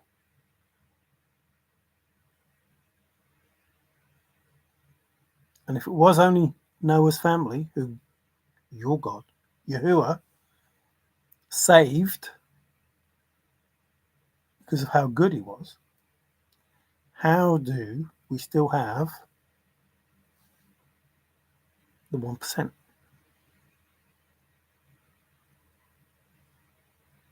The bloodline still exists, was not destroyed. The reason for the flood did not work.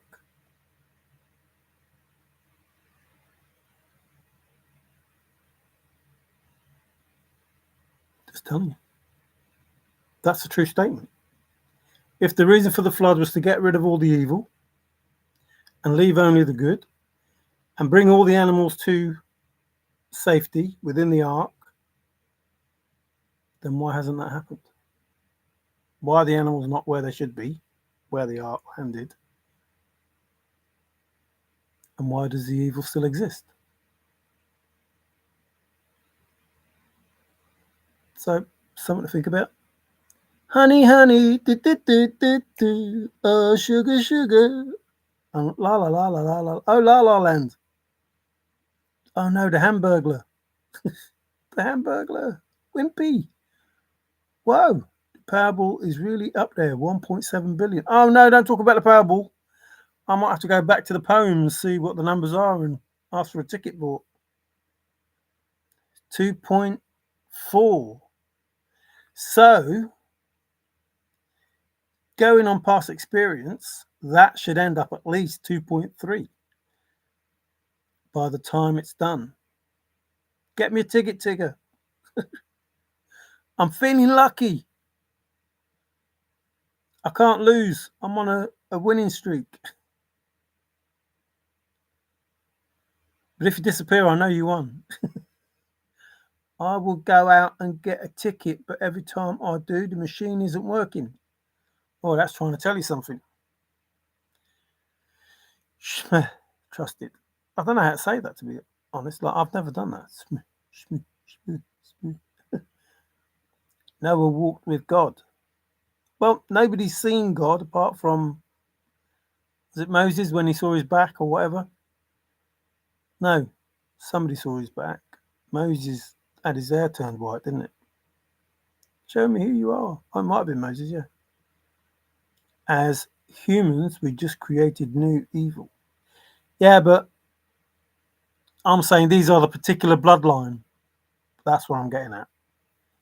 Like, the evil within us is possible. I can't deny that. That's possible. But it's the bloodline. The bloodline was supposed to be erased. So either only the bloodline was saved. That's what was in the ark. Or it didn't affect the world. And not all the animals are in the ark. Like, it's impossible. Otherwise, those animals would be there. They go in the ark gets stuck on the top of a mountain, the water recedes, all the animals get out, and you have kangaroos in wherever it landed. Ararat. Ah, I smell a rat. I smell a rat. We are good at that. What, creating new evil? Yeah. But again, we as humans are taught by the powers that be to believe in the material and not the spiritual. And then we get greedy and hateful, resentful, spiteful, envious, whatever. Because of that, wanting to be like the Joneses, wanting to be better than we are, whatever it is. As opposed to the spiritual, enough is enough. Enough is enough is enough. And that's the issue, really. The fact that from 1 to 7, the way that we're supposed to bring up children is not the way that we're supposed to bring up children. I'm not sure if I posted this video, but there's a video of a toddler. I have to say a toddler because it's not a baby. Excuse me. Playing with a baby deer. Like the deer is not scared. But the baby is so pure and innocent, the deer has no reason to fear the child, and the child has no reason to fear the deer. It's just energy playing together. But I can assure you, within 2 or 3 years, if that child went and tried to do it again, that deer would run away.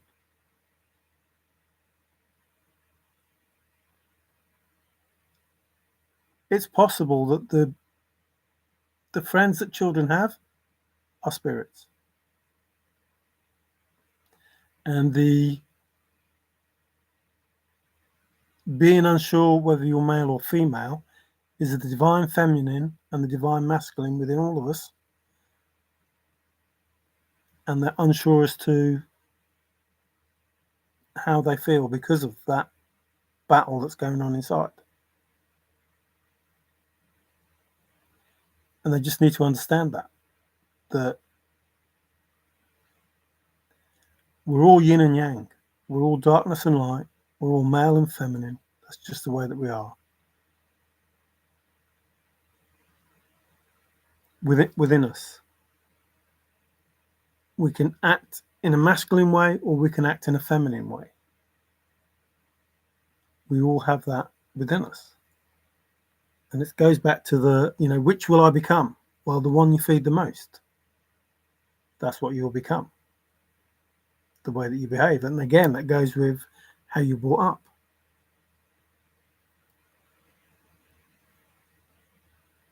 So if you are brought up in a balanced way, you will balance your masculinity and your femininity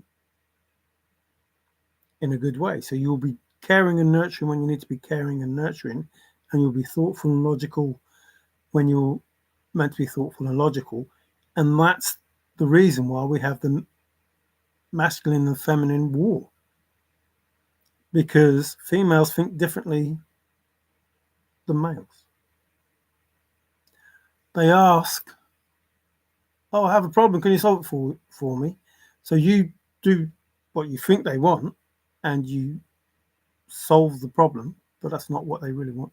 They don't want you to just do something like that. When a man talks to another man, sends a text, it's probably 3 or 4 words. Explaining what they want and then telling them, what the answer is. Probably 4 sentences at the most. When you talk to a woman, she tells you the whole story of her day. No, I'm not. No, just I asked you one question. Just give me that one answer. You don't need to tell me the 4 things that came before it and the 5 things that came after it. Just tell me the answer to what I want. When we can understand that they don't think like we do and we don't think like they do, and that there isn't a balance, you have to be in that mentality at that point in time and behave as they need you to behave at that point in time. And if you're brought up in that way, you will understand what's really needed from you when that question arises or that moment arises. So when you need to say something or when you need to do something, when they just want a hug is not when you need to talk to them. Or when they just need you to talk to them, it's not about being physical. There are things that women think that we find it hard to think because that's not how we've been brought up. And more often than not, a man is brought up to feel like he's superior to a woman. Physically, that is the truth because of the testosterone, which means that a woman trying to do the same thing as a man is working harder than a man is because a man already has that advantage of the way that he was made, created, already has an advantage.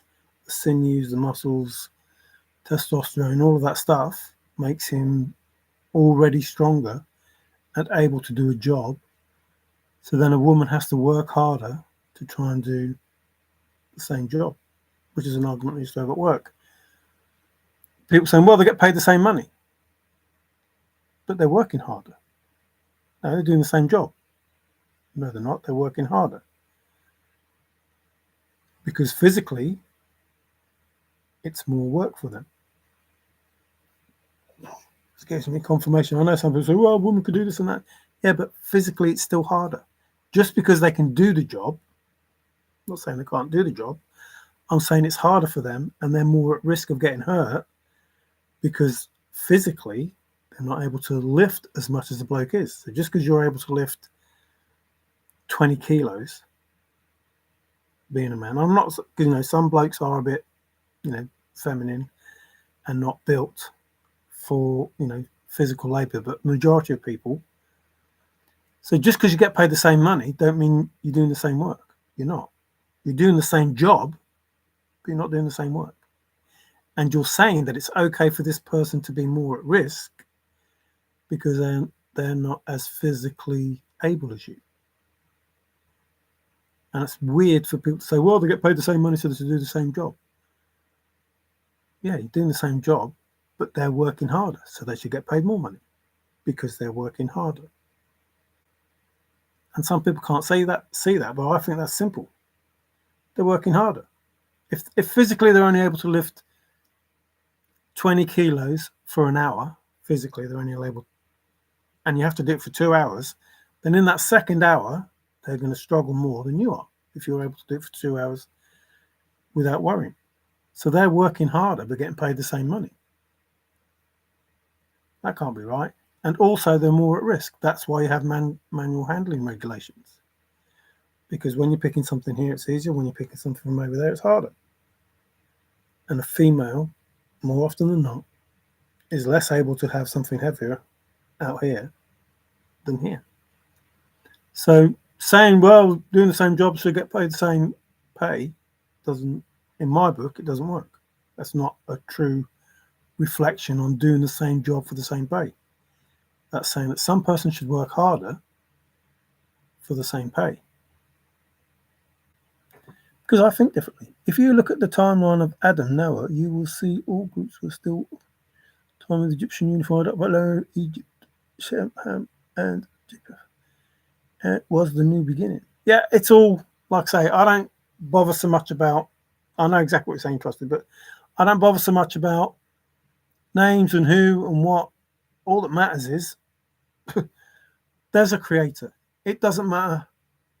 It matters that you, according to the Bible, it matters that you call him Yahuwah because that's his name and that's the name he wants to be known as. And you should know no other gods but me, etc., etc., etc. That's what was said. So if that's the case, and that is the earliest known divinity, then fine. But if there is divinity known before that, then hang on. So if you want to believe in Yahuwah, and I don't say No reason why not. If you want to believe in Yahuwah, that's fine. But if there's a divinity before that, I'm not talking a pagan divinity. I'm talking a divinity, a one God. Because obviously there were pagan gods before that. So find the one God, the one creator, mom and dad, however you want to look at it. Find the son of that creator, call them by the right name. It's not who you are, it's who you can make them think you are, says Forrest Fenn. So, how far back do you go? Remember, Sophia and Christ came with the Mobad. What I'm sure it's called Mobad, but I might be wrong. My bad, whatever. And then before that, we had, was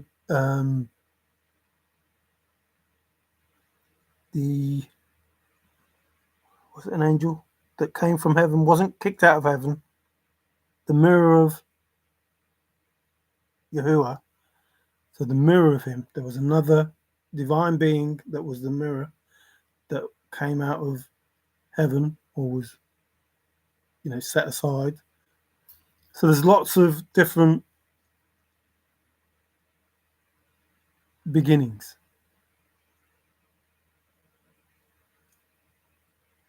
Before the beginning, if you see what I mean. So before the beginning of us, something existed. Something existed before the beginning of us. And it's in that something of the consciousness, whether it be the Christ consciousness or whatever it is, that something stirred, became sentient or whatever, and then we came into being through whatever took place, however that was. Excuse me. Name a palette. Name a palette shows how violent the unification was. Well, we need to get to unity now because you don't have like if Yahuwah made us in his image, why are there Africans? Why are there Asians? Why are there Europeans? Like, if we're in the same image, why are we all so different in different parts of the world?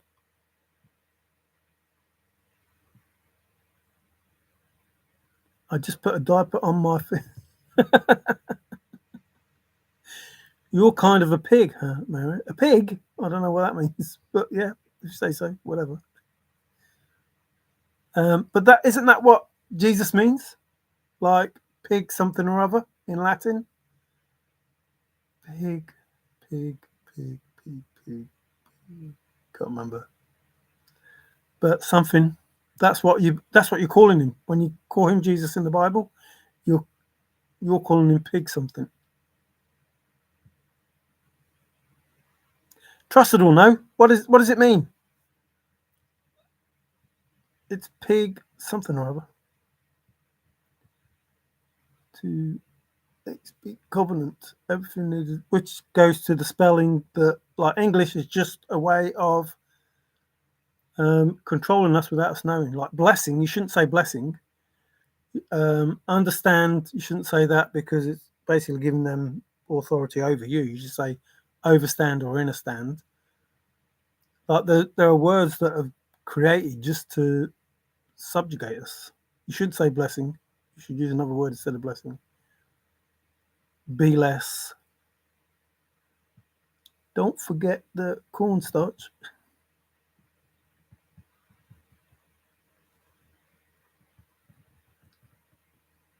I wouldn't connect with the donkey god.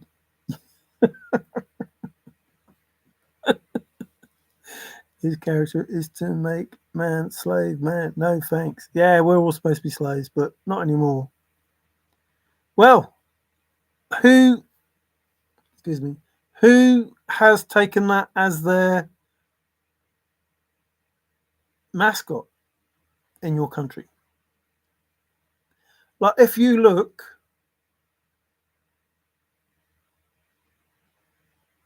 Like Google Chrome looks like 666 going around. The Gmail looks like the apron that they wear for, the Masonic orders. But if you look at all of the in-your-face, blatant Illuminati type Mason stuff, it's crazy how they throw it in your face and nobody takes any notice of it. What? Trusted, you must know. What does it mean? Pig something in Latin, his name is. I can't remember what it is. What does what mean? Jesus is pig something in Latin. Not very nice. Yeah, the Democrats. Like, they just throw it in your face. They're an evil bunch of people. Like, the things that they do. I'm not saying all of them, obviously, because some of them don't know. The same with religious people. Some just don't know. They believe what they believe because they've read the Bible and believe that it's all true, and they just don't know. And they honestly, I'm going to say this, but it's not what I mean. God-fearing people, blah, blah, blah. But they shouldn't be. They should be God-fearing, which is true, because he's Gad.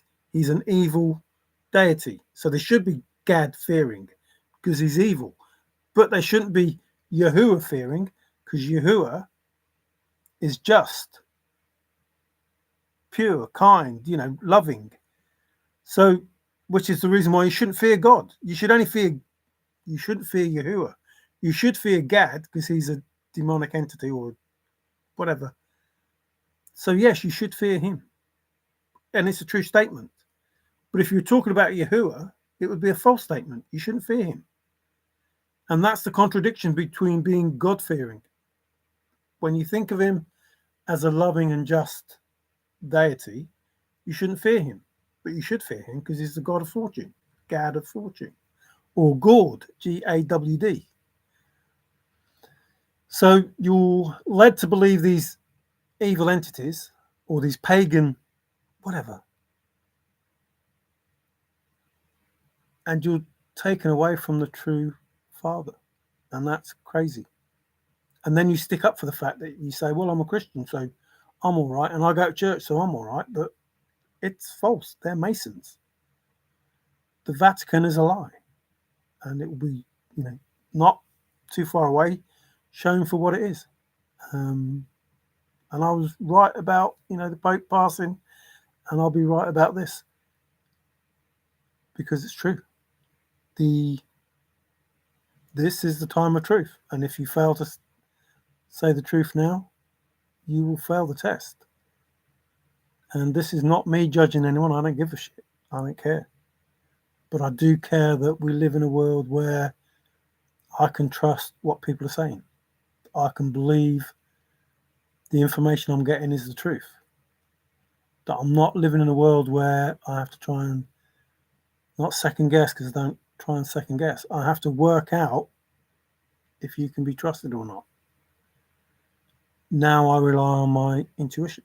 Now I know whether you can be trusted or not, and I play the game that everybody else plays. Because there is going to be a banquet table set. Forrest was right about that.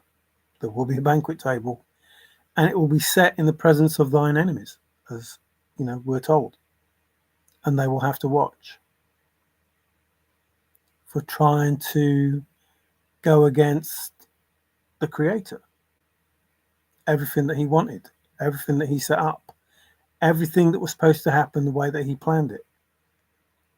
For trying to stop it, even though he knows you're trying to stop it and that you're going to try and stop it. It's going to work out that way. It's going to happen that way. The only difference is how much grace will you get from doing the right thing? Remember, Yahuwah listens, and he wants his children to do not the right thing. He wants people to learn, to live and learn and have a good life. And you learn by your mistakes. So there is an expectation that people will do bad things. That's just the way that it is. And you learn from that and you don't do it again. And it's acceptable. to do, to make errors, because that's how you learn. That's part of being a human being. And God is not going to send you to hell for doing, or your God, mine, Yahuwah, or An, or Ki, or whatever. You will be judged on who you really are, not who you were in the moment. The God in the Bible did not forsake Moses when he killed somebody. He did not forsake David when he killed somebody. He did not forsake many of the people that he raised up because they did something bad. Which means everybody has a salvation in them if they use their free will. You are not born evil. Well, the majority of people are not born evil. Humans, not born evil.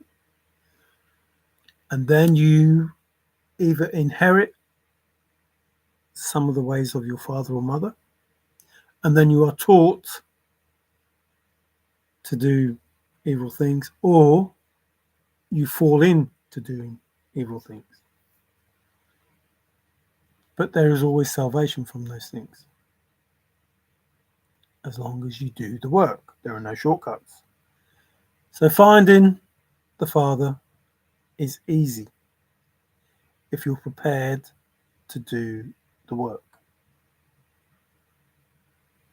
And basically, that's not physical work, that's internal work. And it brings a lot of tears, a lot of sadness, a lot of anger, but it's worth it. So I thank you very much for listening to my stuff, whether you believe it or not. I can't help that. And I don't say it that you have to believe it. I don't say it that I'm preaching it. I just say it because it's true. Trusted knows most of the Hebrew stuff and the old ways because he was around then. Like for him, he was at school. He probably remembers what he did at school and he just tells us. But for me, this is all new to me. Like, probably not even 5 years was the Father in me or me even thinking about that. And yet, when you realise that you're a greedy son of a bitch who left their wife who, wasn't very well and spent money that you shouldn't really have spent in order to care for her in a way that she probably didn't even want to be cared for, and realising that maybe you're just there for you because you didn't want to do work anymore or whatever it is. That realisation that I'm here because I'm a greedy son of a bitch, that's why I'm here. And I never thought of myself as that person. Never in a million years did I think I was a greedy son of a bitch. But in reality, if I wasn't a greedy son of a bitch, if I was the person that I really am, I would have seen this for what it was from the very beginning. I would never have to have gone to America to find out this is not about a chest in the Rocky Mountains. There's something more at stake here, and it's the whole planet. It's civilization, it's humankind, it's the animals, it's everything. That's what's at stake. That's the thrill of the chase. That is, and I don't know whether Forrest knew. There's two ways this could have been. Forrest knew 100% he was not going to make it to the promised land. He was not going to reach that pinnacle, and he was going to have to protect whoever was supposed to reach the pinnacle.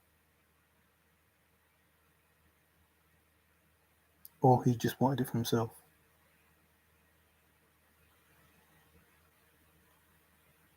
He wanted that power, that glory, everything that comes with that. That's the only two ways it can be. He either knew or he didn't. He either knew or he didn't know. But he failed to protect whoever it was. And he either knew that that was going to be the case or he didn't.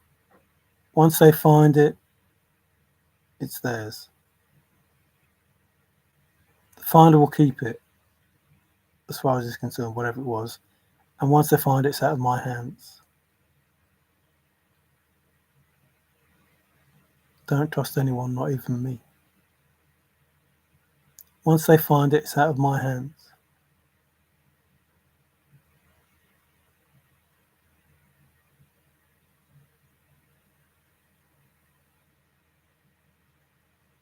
See, the finder wanting to remain anonymous is not about the finder.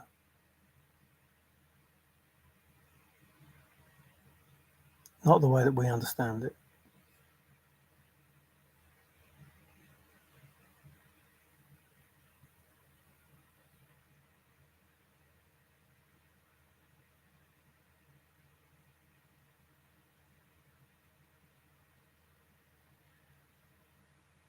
There are some things that are going to happen soon.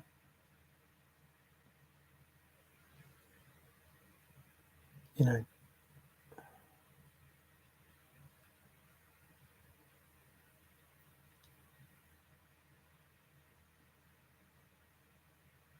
people will be judged and they will have to stand by what it is that they've done.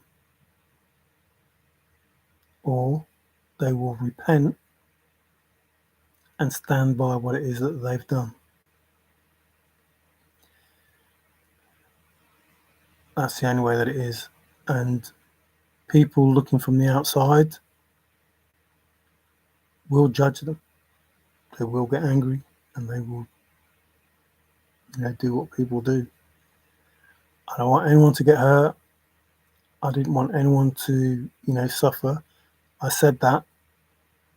And the only way for that to happen was for people to concede that how they became the people they were not by moral means. And that they should give up who they think they are and be who they really are and start again. And that is to give what they really didn't earn back to those who they stole it from. And they chose not to. And now they're going to lose it anyway. They're going to lose it anyway and be known for the people that they are, as opposed to losing it and being known for the people that they can be. And I get no joy out of knowing it or being right about it.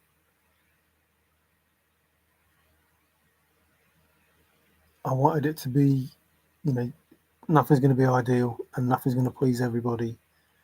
I understand all that.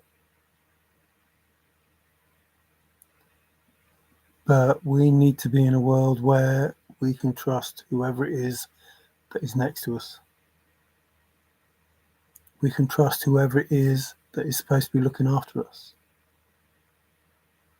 And at the moment, we don't.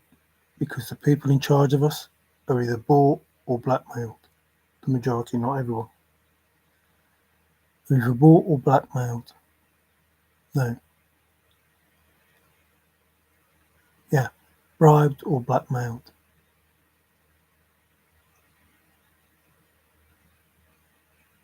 Because it's difficult. If you want to be somebody, the people that can help you be somebody are nobodies. But they have power. They have the power to make you somebody. And rather than rely on the Father to make you somebody, the shortcut is to get in bed with the devil.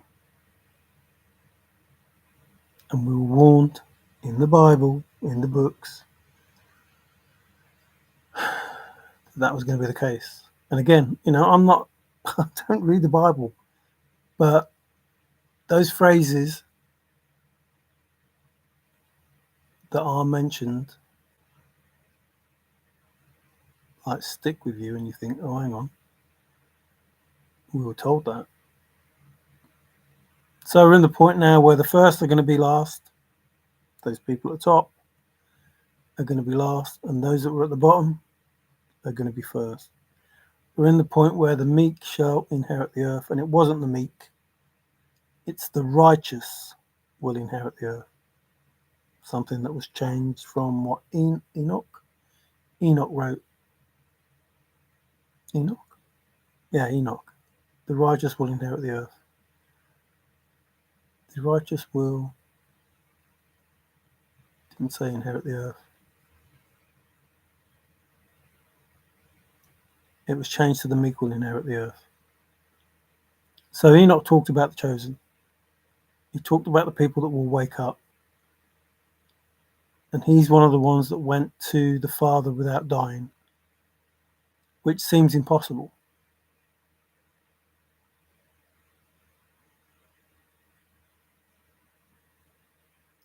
He managed to go to heaven without dying.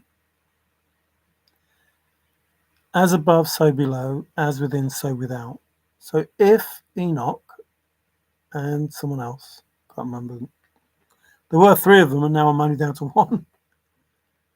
I'm sure one of them begins with H, but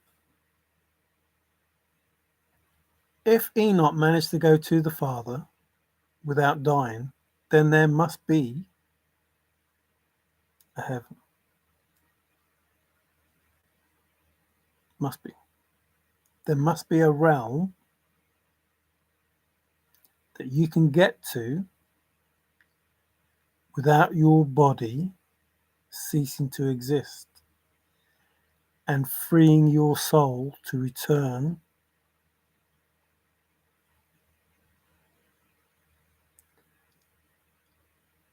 See, the angels existed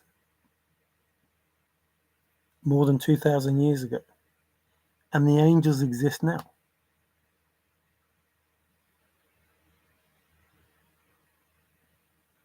So that would make them over 2,000 years old. And obviously, Yahuwah is older than that.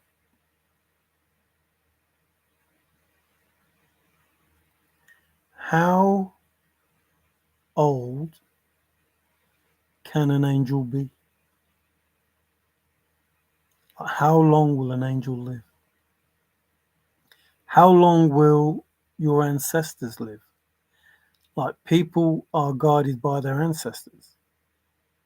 Is that your father, grandfather, great grandfather, great great grandfather, great great great, you know what I mean, all the way back? Like, how old is your ancestor, and how many of them are there? If they're guides now, why hasn't their soul occupied a new human being?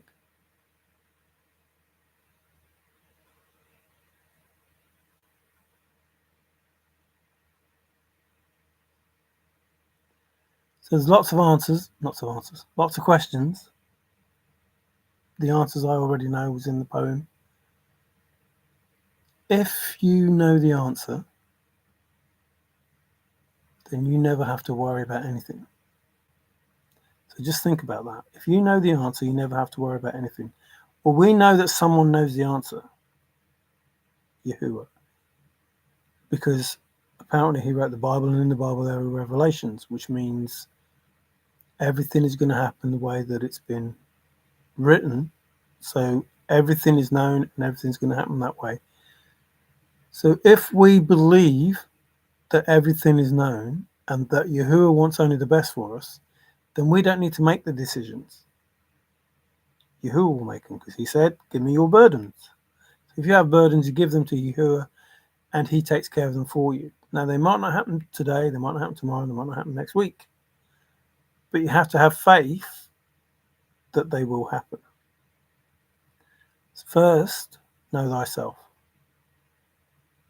Get in touch with who you are, realize who you are, get closer to the Father. When you do that, you can then ask for those things that you want. And if you're worthy enough by doing what you did, then at some point you'll receive those, as long as you believe, have faith in the Maverick, as long as you believe that those things will happen. As long as you're not doubting that those things will happen. As long as you know, because Yahuwah knows. You already know the answer. The answer is yes. If you're worthy, the answer is yes. If you've done what it is that you're supposed to do, you will get what it is that you're supposed to get. As long as you believe you're going to get it. If you doubt that you're going to get it, then you won't get it. As within, so without. If your whole being is one of fear and worry, and you don't believe, you think your life's terrible and blah, blah, then it's going to be that way. Because that's what you're telling the universe and everything. That's what your life is. So that's what they give you. That's exactly what they give you. What you believe your life is, what you believe your life is going to be, that's what they'll give you. If you act in such a way that you don't deserve it, then that's what they'll give you. So firstly, find a God within you, not Yahuwah, the God within you, because you are God, because you are the son of a God, Yahuwah. You find that person, that being, that spark. You connect to, as within, so without. You connect to that spark, the one consciousness, the unity, Christ consciousness. You connect and you work together. And you create the world that you want, the reality that you want, the life that you want. And you do it in a way that's in your best good, your best interest. What is best for you?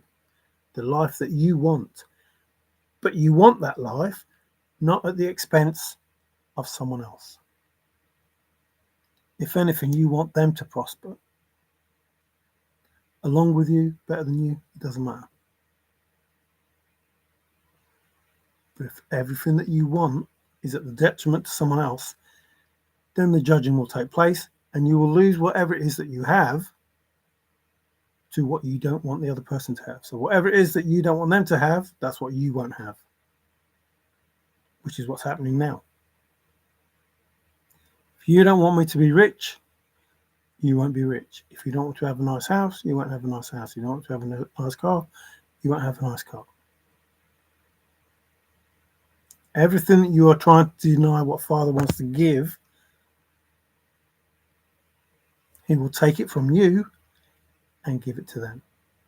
Which is why I said in my earlier videos, thank you, I'll have that.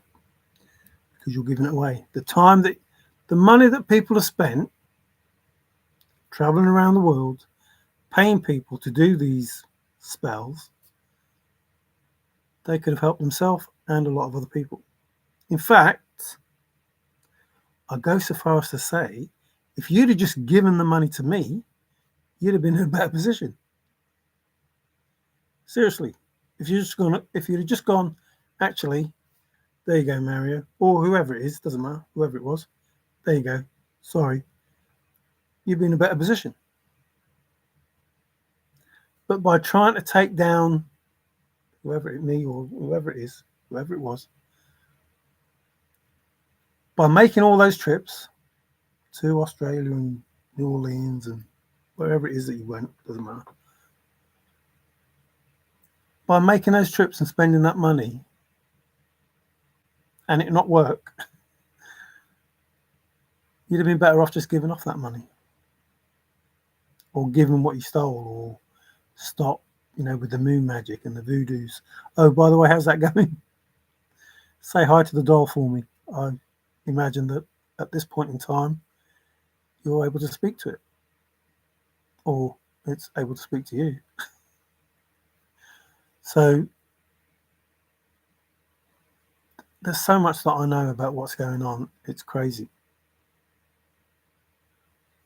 And I laugh not out of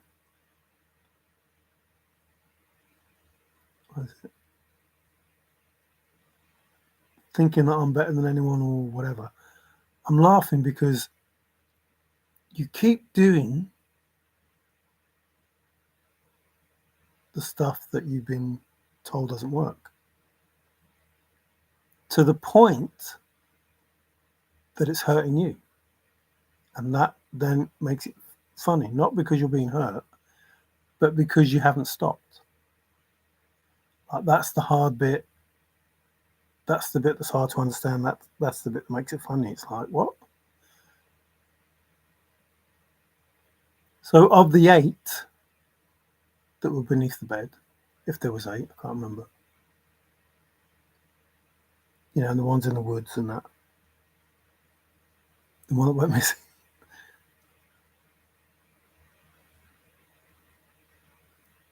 You keep doing the same things, hoping for a different result. And I already know, before you, I already know the plans you got for the moon. I already know. But it's not going to work. And when I say I know, whoever that you're trying to affect, like you try to poison people, you try to do this, you try to do that, you sabotage cars and you put cameras in houses and all sorts of fucking things. All of these people, all of them, are all connected through the spirits, through the ancestors, whatever it is, doesn't matter, through the one consciousness. It's already known. Like, they know, they're able to know what's happening to them. And if they don't know what's happening to them, somebody else is telling them what's going to happen to them. So they already know. And it's a nervous type of laugh because I can't get across that you're just making it worse for yourself if you keep doing it. It's beyond obsessive. I know before I said somebody's obsessed in the chase, but it's beyond obsessive. It's just like ridiculous. So you don't want somebody to have something, and because you don't want somebody to have something that you feel is yours or you deserve or whatever it is, whatever crazy way you think about it, the fact that you don't want somebody to have it is why you don't deserve it. I don't know how much simpler I can make it. The fact that you are saying that somebody shouldn't have it is the very reason that you shouldn't have it. By trying to deny somebody else having it is the very reason you won't be trusted with it. The fact that you want it and don't deserve it is the very reason you won't be trusted with it. It's like it makes sense. If you're saying, why should they have it and not me? That's the very reason you don't deserve it. The fact that you're saying those words. Why should they have it and not me? What sort of person is that to say that?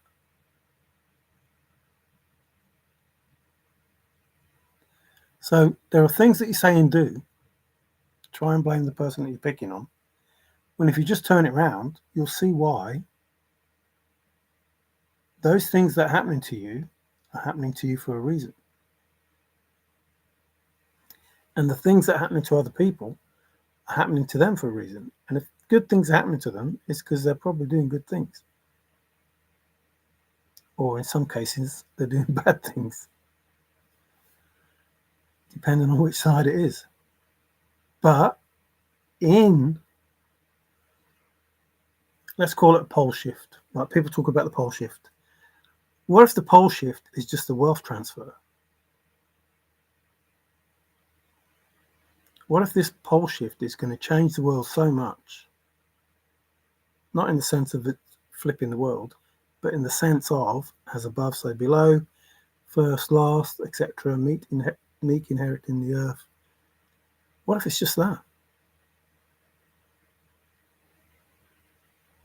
I'm not saying that's what it is, but I'm saying that would be a major pole shift. when the wealth transfer takes place, that would be a major pole shift.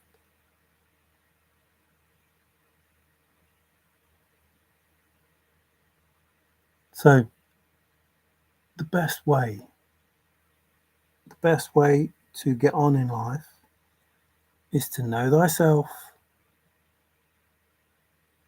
accept who you are, find who you are, find who is the creator,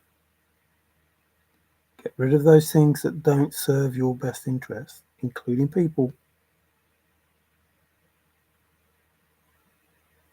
live a good life. Or be bitter, be greedy, be vengeful, be spiteful, be the kind of person that gives a shit what other people think and not have such a good life. Anyway, I better go. Uh-oh. God, you character is doing that. Oh, I read that already, haven't I? What does what mean? Actually, Jesus in modern Latin script is accurate for Yeshua. What? No. It's pig something or other. Unless, no, not modern Latin script. Why are you saying modern? Modern is just another influence of the powers that be. I'm talking about when Jesus was around and the name Jesus was made up, 1524.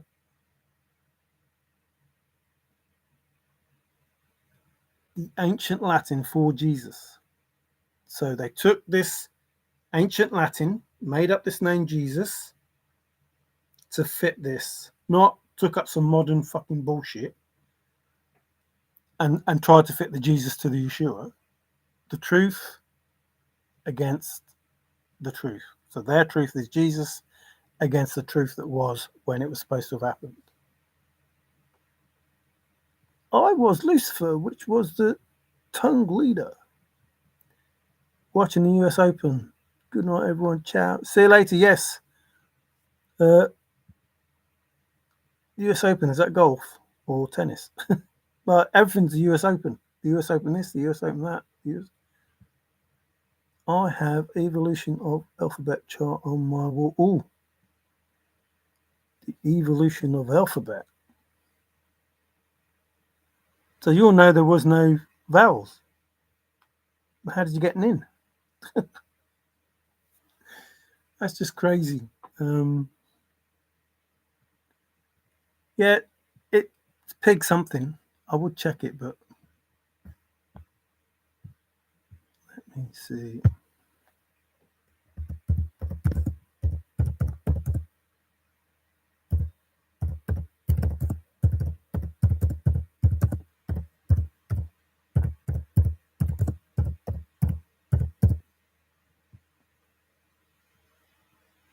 Uh-oh.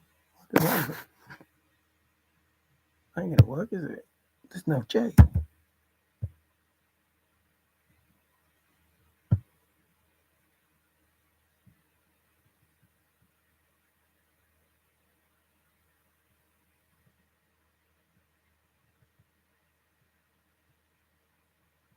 Yeah, that's saying it from the Greek for flipping use, i.e., which is a Y, not a J. It's bullshit.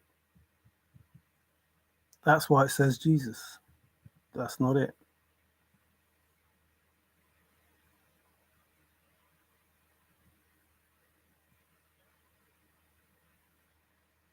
Yeah, that's not it. They're lying.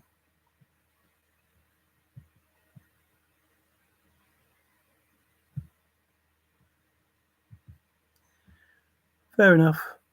Fair enough. Yeah. So basically, they're trying to say we changed the Latin to the Greek, which is i.e., which is Y, not J, which is bullshit. It's like, are you stupid? How does i.e. become J. IE becomes Y. Yeah, yeah, yeah. Jesus, Jesus, which is Yeshua. Yes, I know that. It's from Greek, not from Latin. Bullshit. So the real translation is pig something or other. But if you're trying to say it's the Greek version of IESUS, that is not Latin. It's Greek. And they changed the Yeshua, IESUS, Yeshua with the Y. It's not J. It isn't J. So they're trying to say that Yeshua was changed to Jesus because of the Greek IE. No, no, no. And they still managed to call Joshua Joshua. So they could have called Yeshua, keep getting them two mixed up, Yeshua,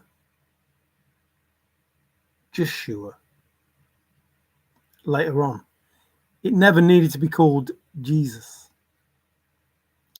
So that I've just read is based on the IE bullshit, which is not true. It's not true. Not true Latin. It's from the Greek, which then they say is Latin, which is not. It's from Greek. It's either Latin or Greek. It's not both. Anyway, that's how I see it. I've done that. I have pictograms and letters from 2000 BC up to. Yeah, I know. I've just seen that. I agree. I'm not lying with you. I'm not arguing with you. I'm saying, yes, I can see that it says Yeshua, but it's based on the IE of the Greek, not of the Latin. So in there, they're trying to say, yes, it's Greek and Latin makes it Yeshua, but Latin doesn't make it Yeshua. Greek makes it Yeshua from the IESUS.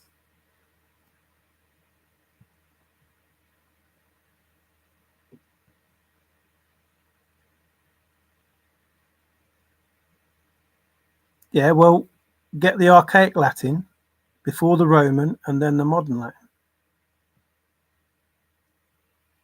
Anyway, I don't know. What do I know?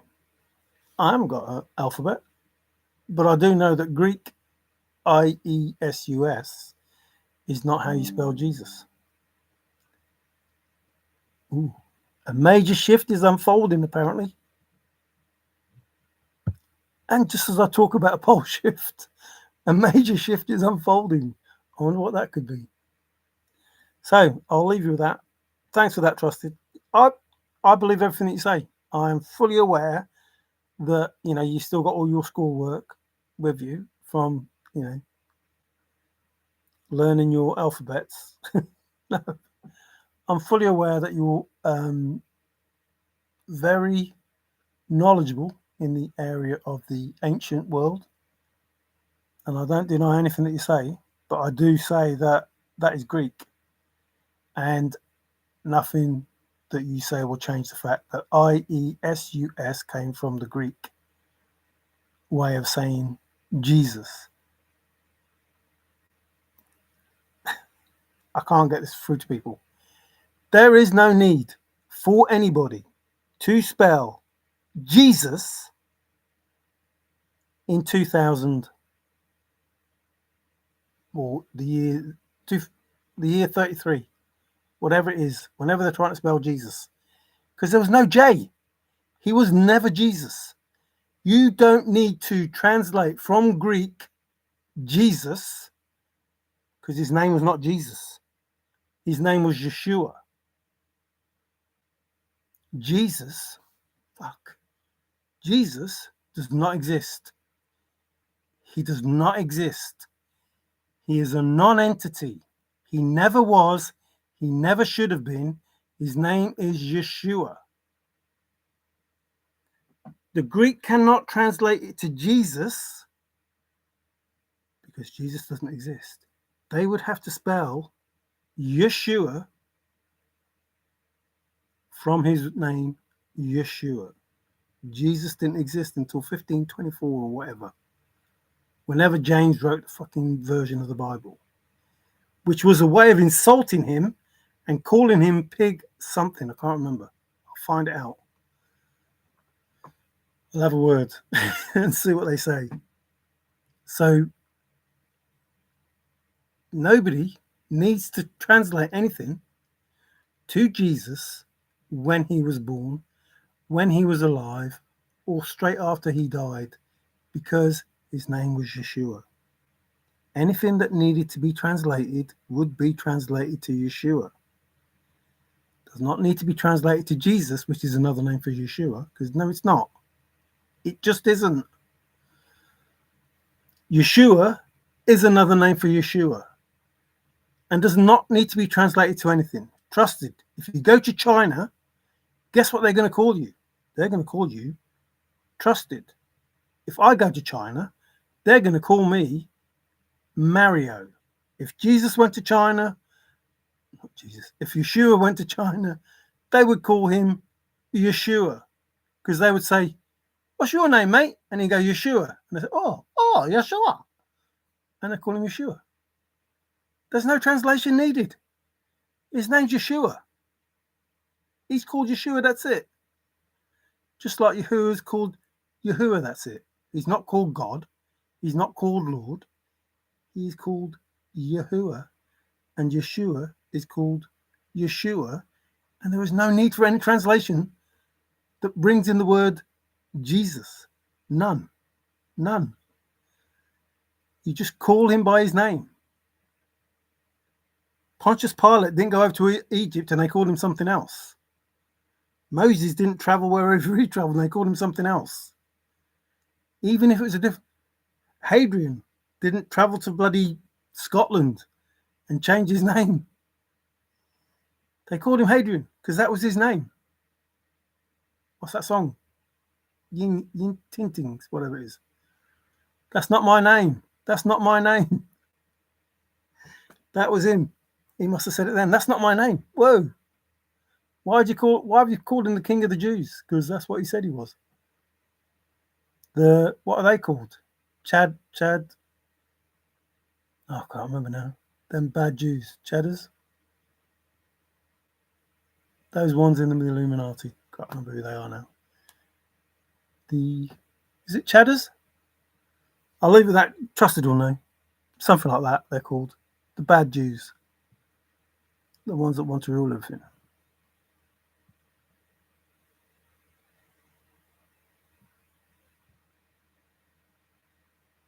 Oh, the Alpha and the Omega. Oshun. There you go. See, I knew trusted names. The V, which is the U.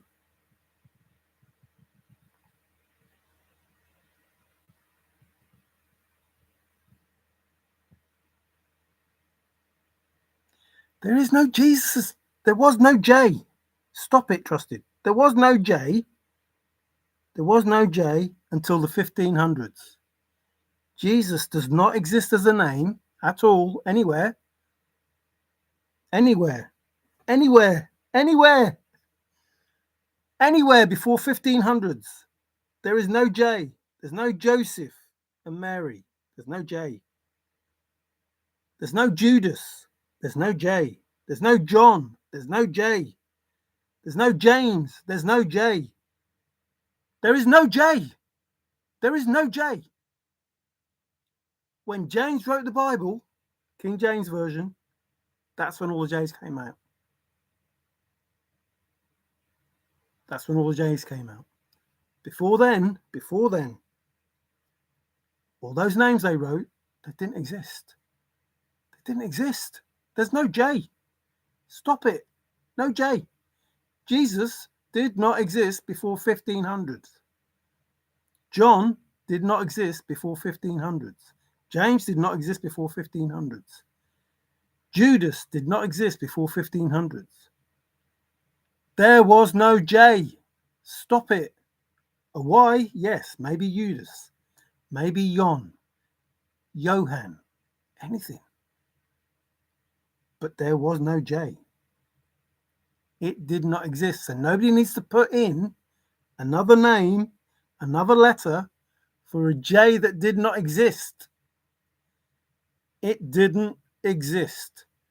The names in the Bible, they don't exist. They don't exist. I don't know what they were called in the Hebrew version, and I don't care. I don't care. I don't know what they're called in the Hebrew version, but James doesn't exist. There is no J. Judas, there is no J. Jehovah, there is no J. There is no J. If there's no J, none of those names exist until J exists, which is in the 1500s. So when people wrote about John, James, Judas, Jesus, Jehovah, whatever, that's when those names turned up. When it was all translated. Or just wrote. Because it didn't exist. It didn't exist. No J existed before 1524. Why are they lying? How can Judas betray Jesus when there is no J? So Yeshua may have been betrayed, but not by a Judas. Maybe a Judas, but not a Judas. So stop it with this J stuff.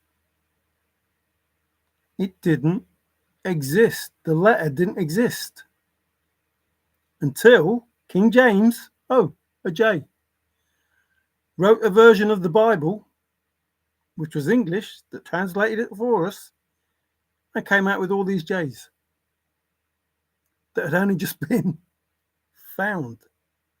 Now, some say J came out in the 12th century, which would have been, hang on, so 1200 and something. If J existed then, which is 1,200 years after. So even at the earliest possible time of J existing, it was 1,200 years after, which is a bit like writing about Muhammad so many years after he died,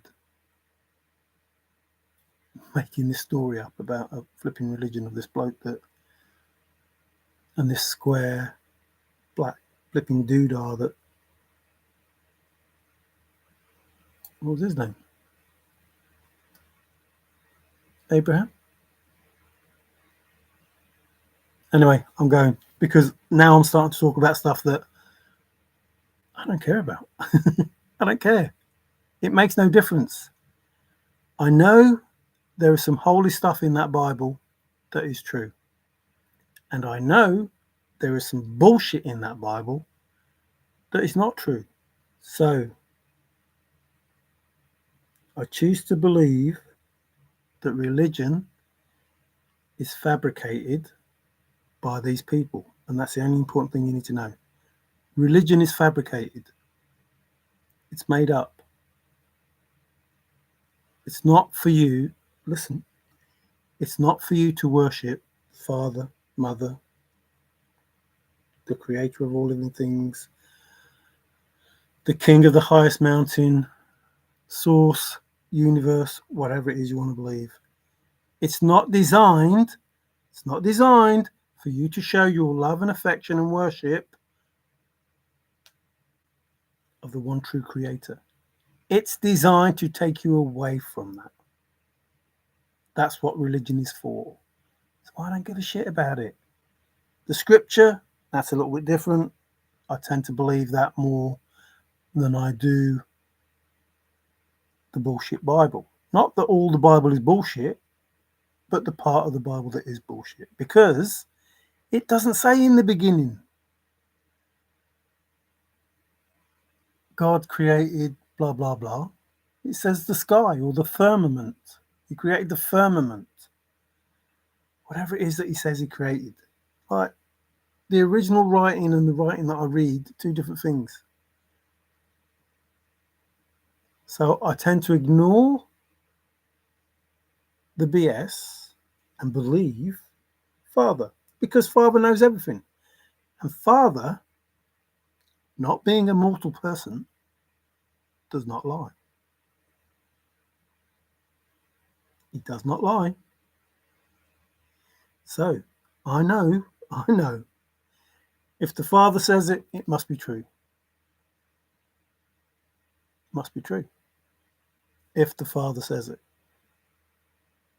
And when he says he has only one name, I believe that to be true.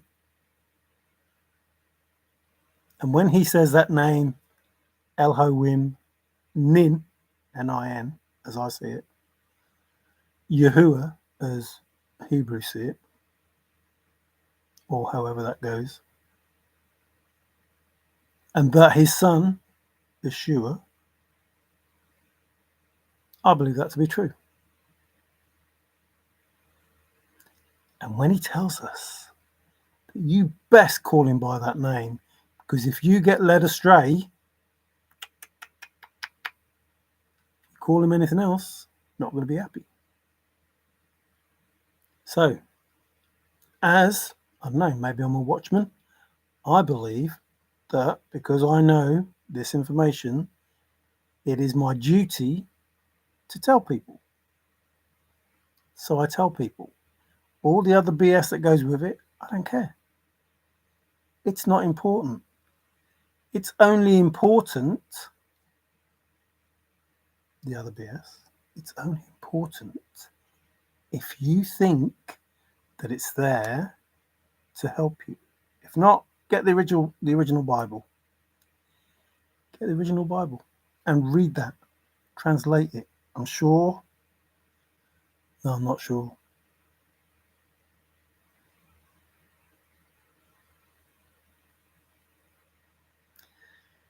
I was going to say, I'm sure that Google will tell you the truth about what those words mean, but I'm not so sure.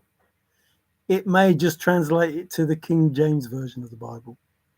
So I suggest you buy your own or download your own app that translate the original version of the Bible and read that and get the original words, the true words. So,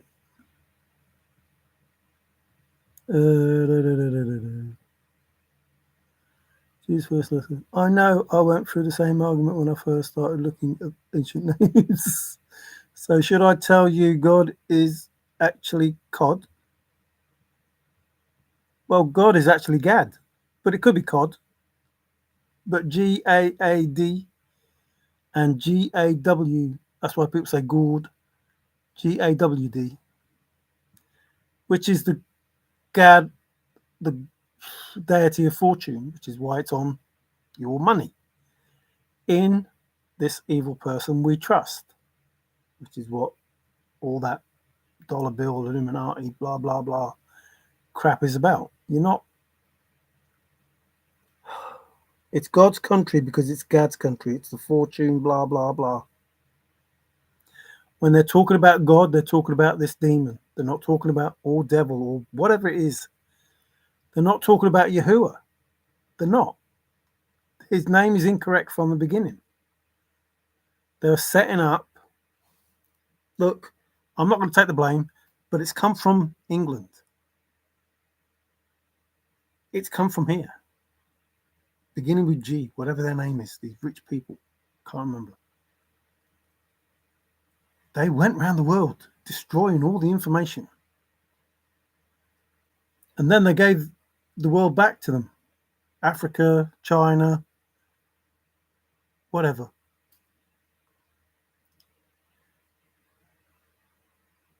Just to spread the false religion. The name of Gad, God, the name of Lord, Baal, all around the world. Like, there aren't many countries that Britain hasn't conquered, if any. Okay, like off the top of my, I don't know, maybe they didn't conquer Russia and places like that, but there aren't many places that Britain hasn't conquered and spread the false religion.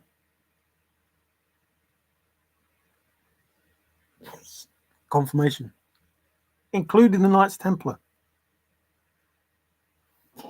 Excuse me. Just evil people. Which is why the US beat the crap out of the Native Americans. Because they believed in their own creator. I don't know if it was Sitting Bull or someone else. They refused to believe in God. They had their own creator. Can't remember who it was. There's an Indian chief who was like, no. If your God's so good, why is all this happening?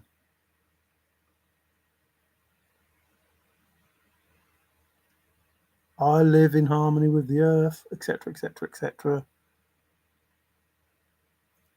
And they locked him up and they tried to keep him quiet and all sorts of things. Can't remember who it was now. But anyway, they spread the false religion. It's not real. Made everyone around the world believe in this God. It's not real. It's GAAD. Made everyone believe in Lord, Lord. It's not real. That's Baal.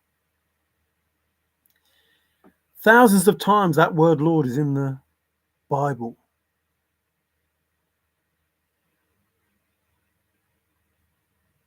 Changed for people to believe. Hieroglyphs were phased out. So nobody knew how to read them. The Rosetta Stone is the only thing that brought it back so people could read it. Bet that guy's proud, said Forrest. Like, if not for that Rosetta Stone, people would still be struggling on how to read hieroglyphs. But for the fact that it was ancient, the hieroglyphs, the Greek, and the DOS, whatever it's called, they could work out what one said, so they could tell what the other one said, and that helped them understand the hieroglyphs. If not for the Rosetta Stone, we'd just be looking at the hieroglyphs and going, oh, don't they look pretty?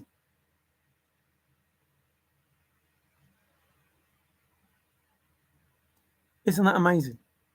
Like, a way of writing. We can do Sumerian, we can do this, that, and the other, but we can't read hieroglyphs until they read the Rosetta Stone and worked out what the two verses, what the two whatever said, and they all three said the same thing, so they could work out what the hieroglyphs were. That's crazy. Then you have the Voynich manuals that nobody could do, but now they've done it. Then you had the Mohab stone, which has Yahweh in it. One of them. Like, all that was hidden will come to light. That's what we were told. That's what's going to happen. If you fail to speak the truth now, you will fail the test. Because now is the time that the truth is going to be known. All the truth. All the corruption. From now back those thousands of years, and everything, when you talk about restitution, that's when the restitution is going to take place. All of those good souls that were deemed unworthy will be known as worthy, and all those that thought were worthy, who have acted evil, will be known as evil. And those bloodlines will be cursed. Those evil bloodlines cursed for generations. Because they're still not doing what Yahuwah is saying. Stand down, repent. Sin is another word for failure.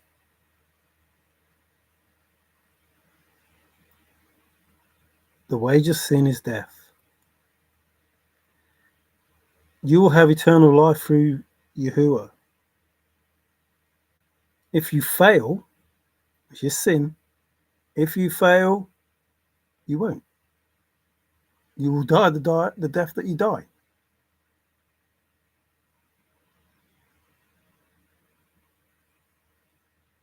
You can't explain what sin is because we don't know the truth. And I've explained that before with incest. How is incest sinful when it's the only way we exist? Either way you look at it, Adam and Eve or Noah, or Darwin, it doesn't matter which way you look at it. It doesn't matter which way you look at it. So how do we know what is a sin and what isn't when what we're being told isn't the truth? It can't be. It contradicts itself. So the wage of sin is, the wage of failure is death. If you fail to find the God within, the God without, as above, so below, that all of that is exactly the same thing. If you fail to do that, then you don't have everlasting life. The only way to the Father is through me. If you are the Son of God, as Yahuwah is, then you can get through to the Father. He was the Son of God, and you are the Son of God, or the daughter of God. And knowing that and being that, you will be able to reach the Father. So, in your own right, you are what we believe to be a God, not Gad, a deity. You are the son of a deity, which makes you a deity. Hercules, half man, half God, half deity. How can he be half man, half deity?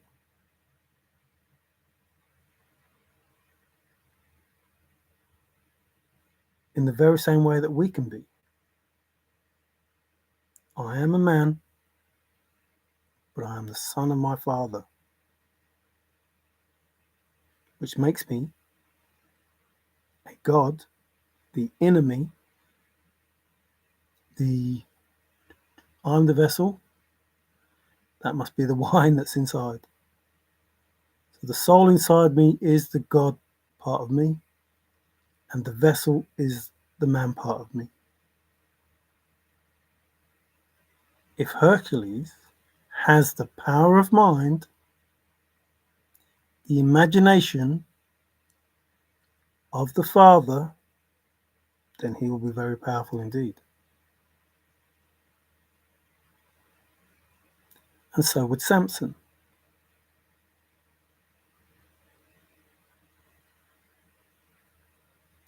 And so would anybody that you read about in the Bible that has superhuman abilities.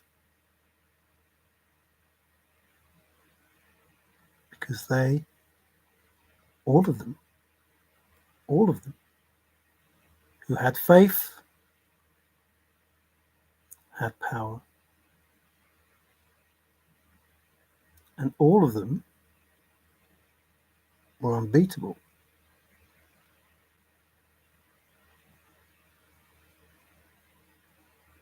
I know Samson had his hair cut and blah, blah, blah, but he believed his strength was in his hair, and when he lost faith, he lost his strength.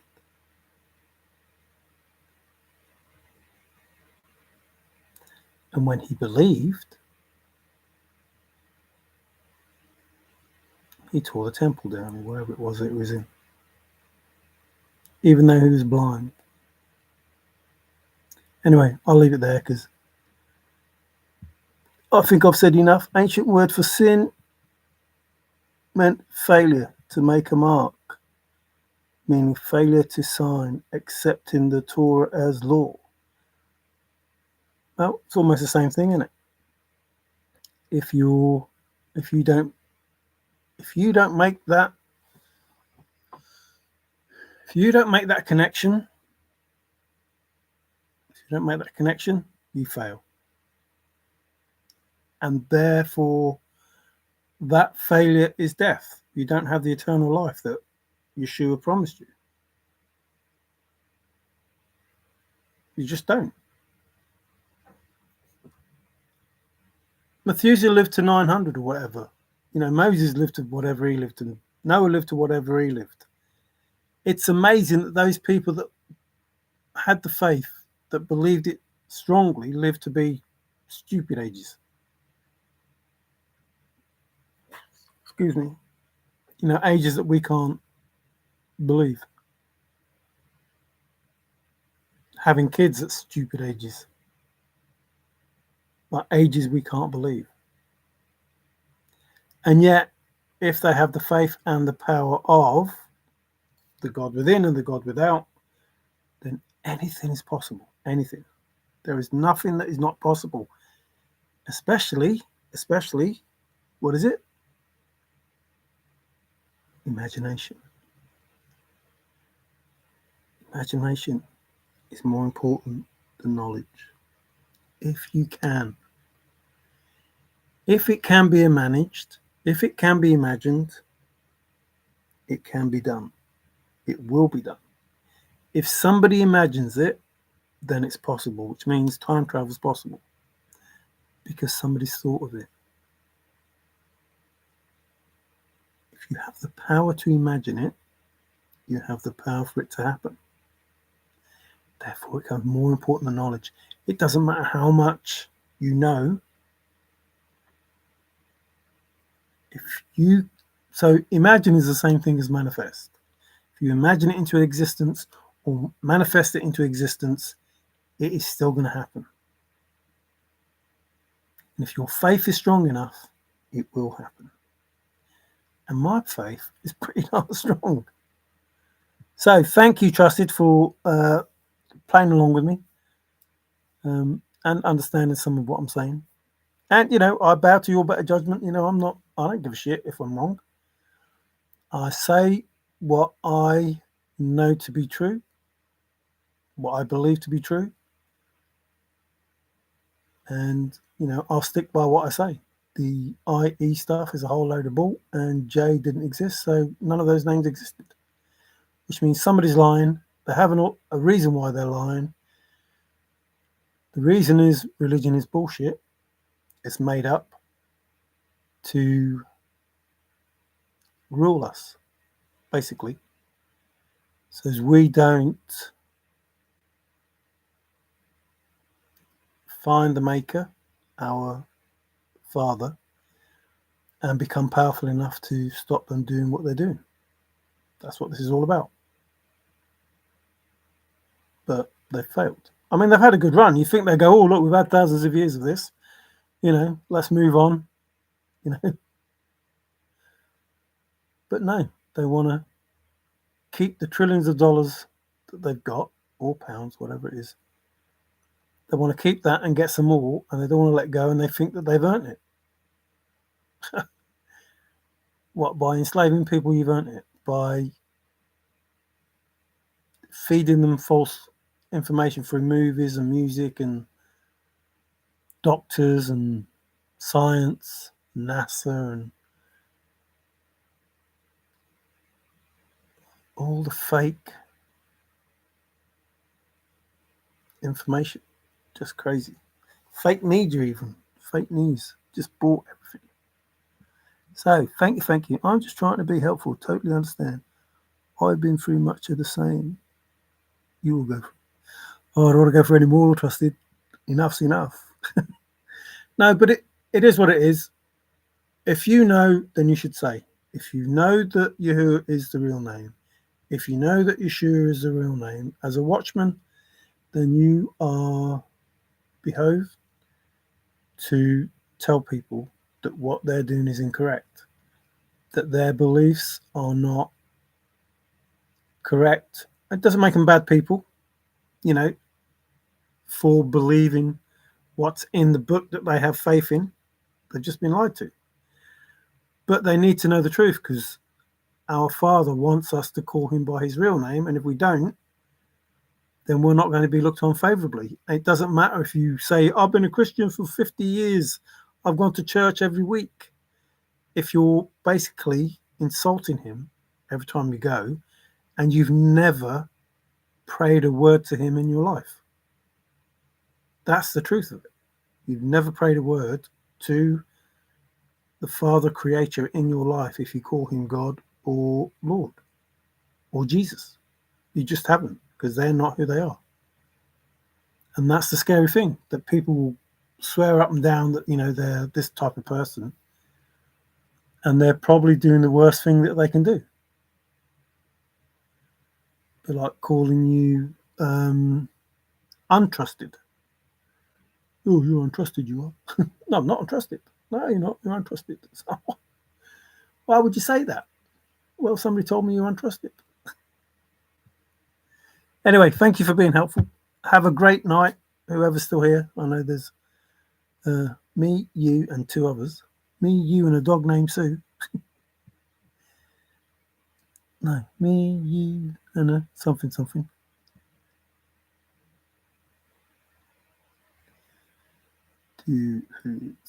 All we can do is the best we can.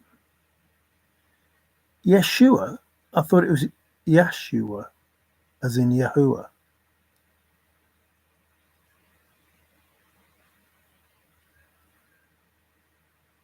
Like just the S in the Yahuwah. Good night. It is 2:31. Oh, 2:30. Ow, 2:30.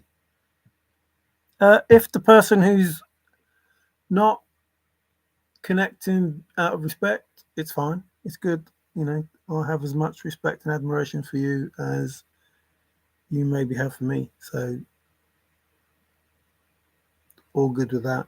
I respect and admire all the efforts that are being put in by law enforcement and a detective to see that justice is done. So if you get to watch this, thank you. Ciao for now. Take care, everyone. Oh, go and see what the shift is. Cheers.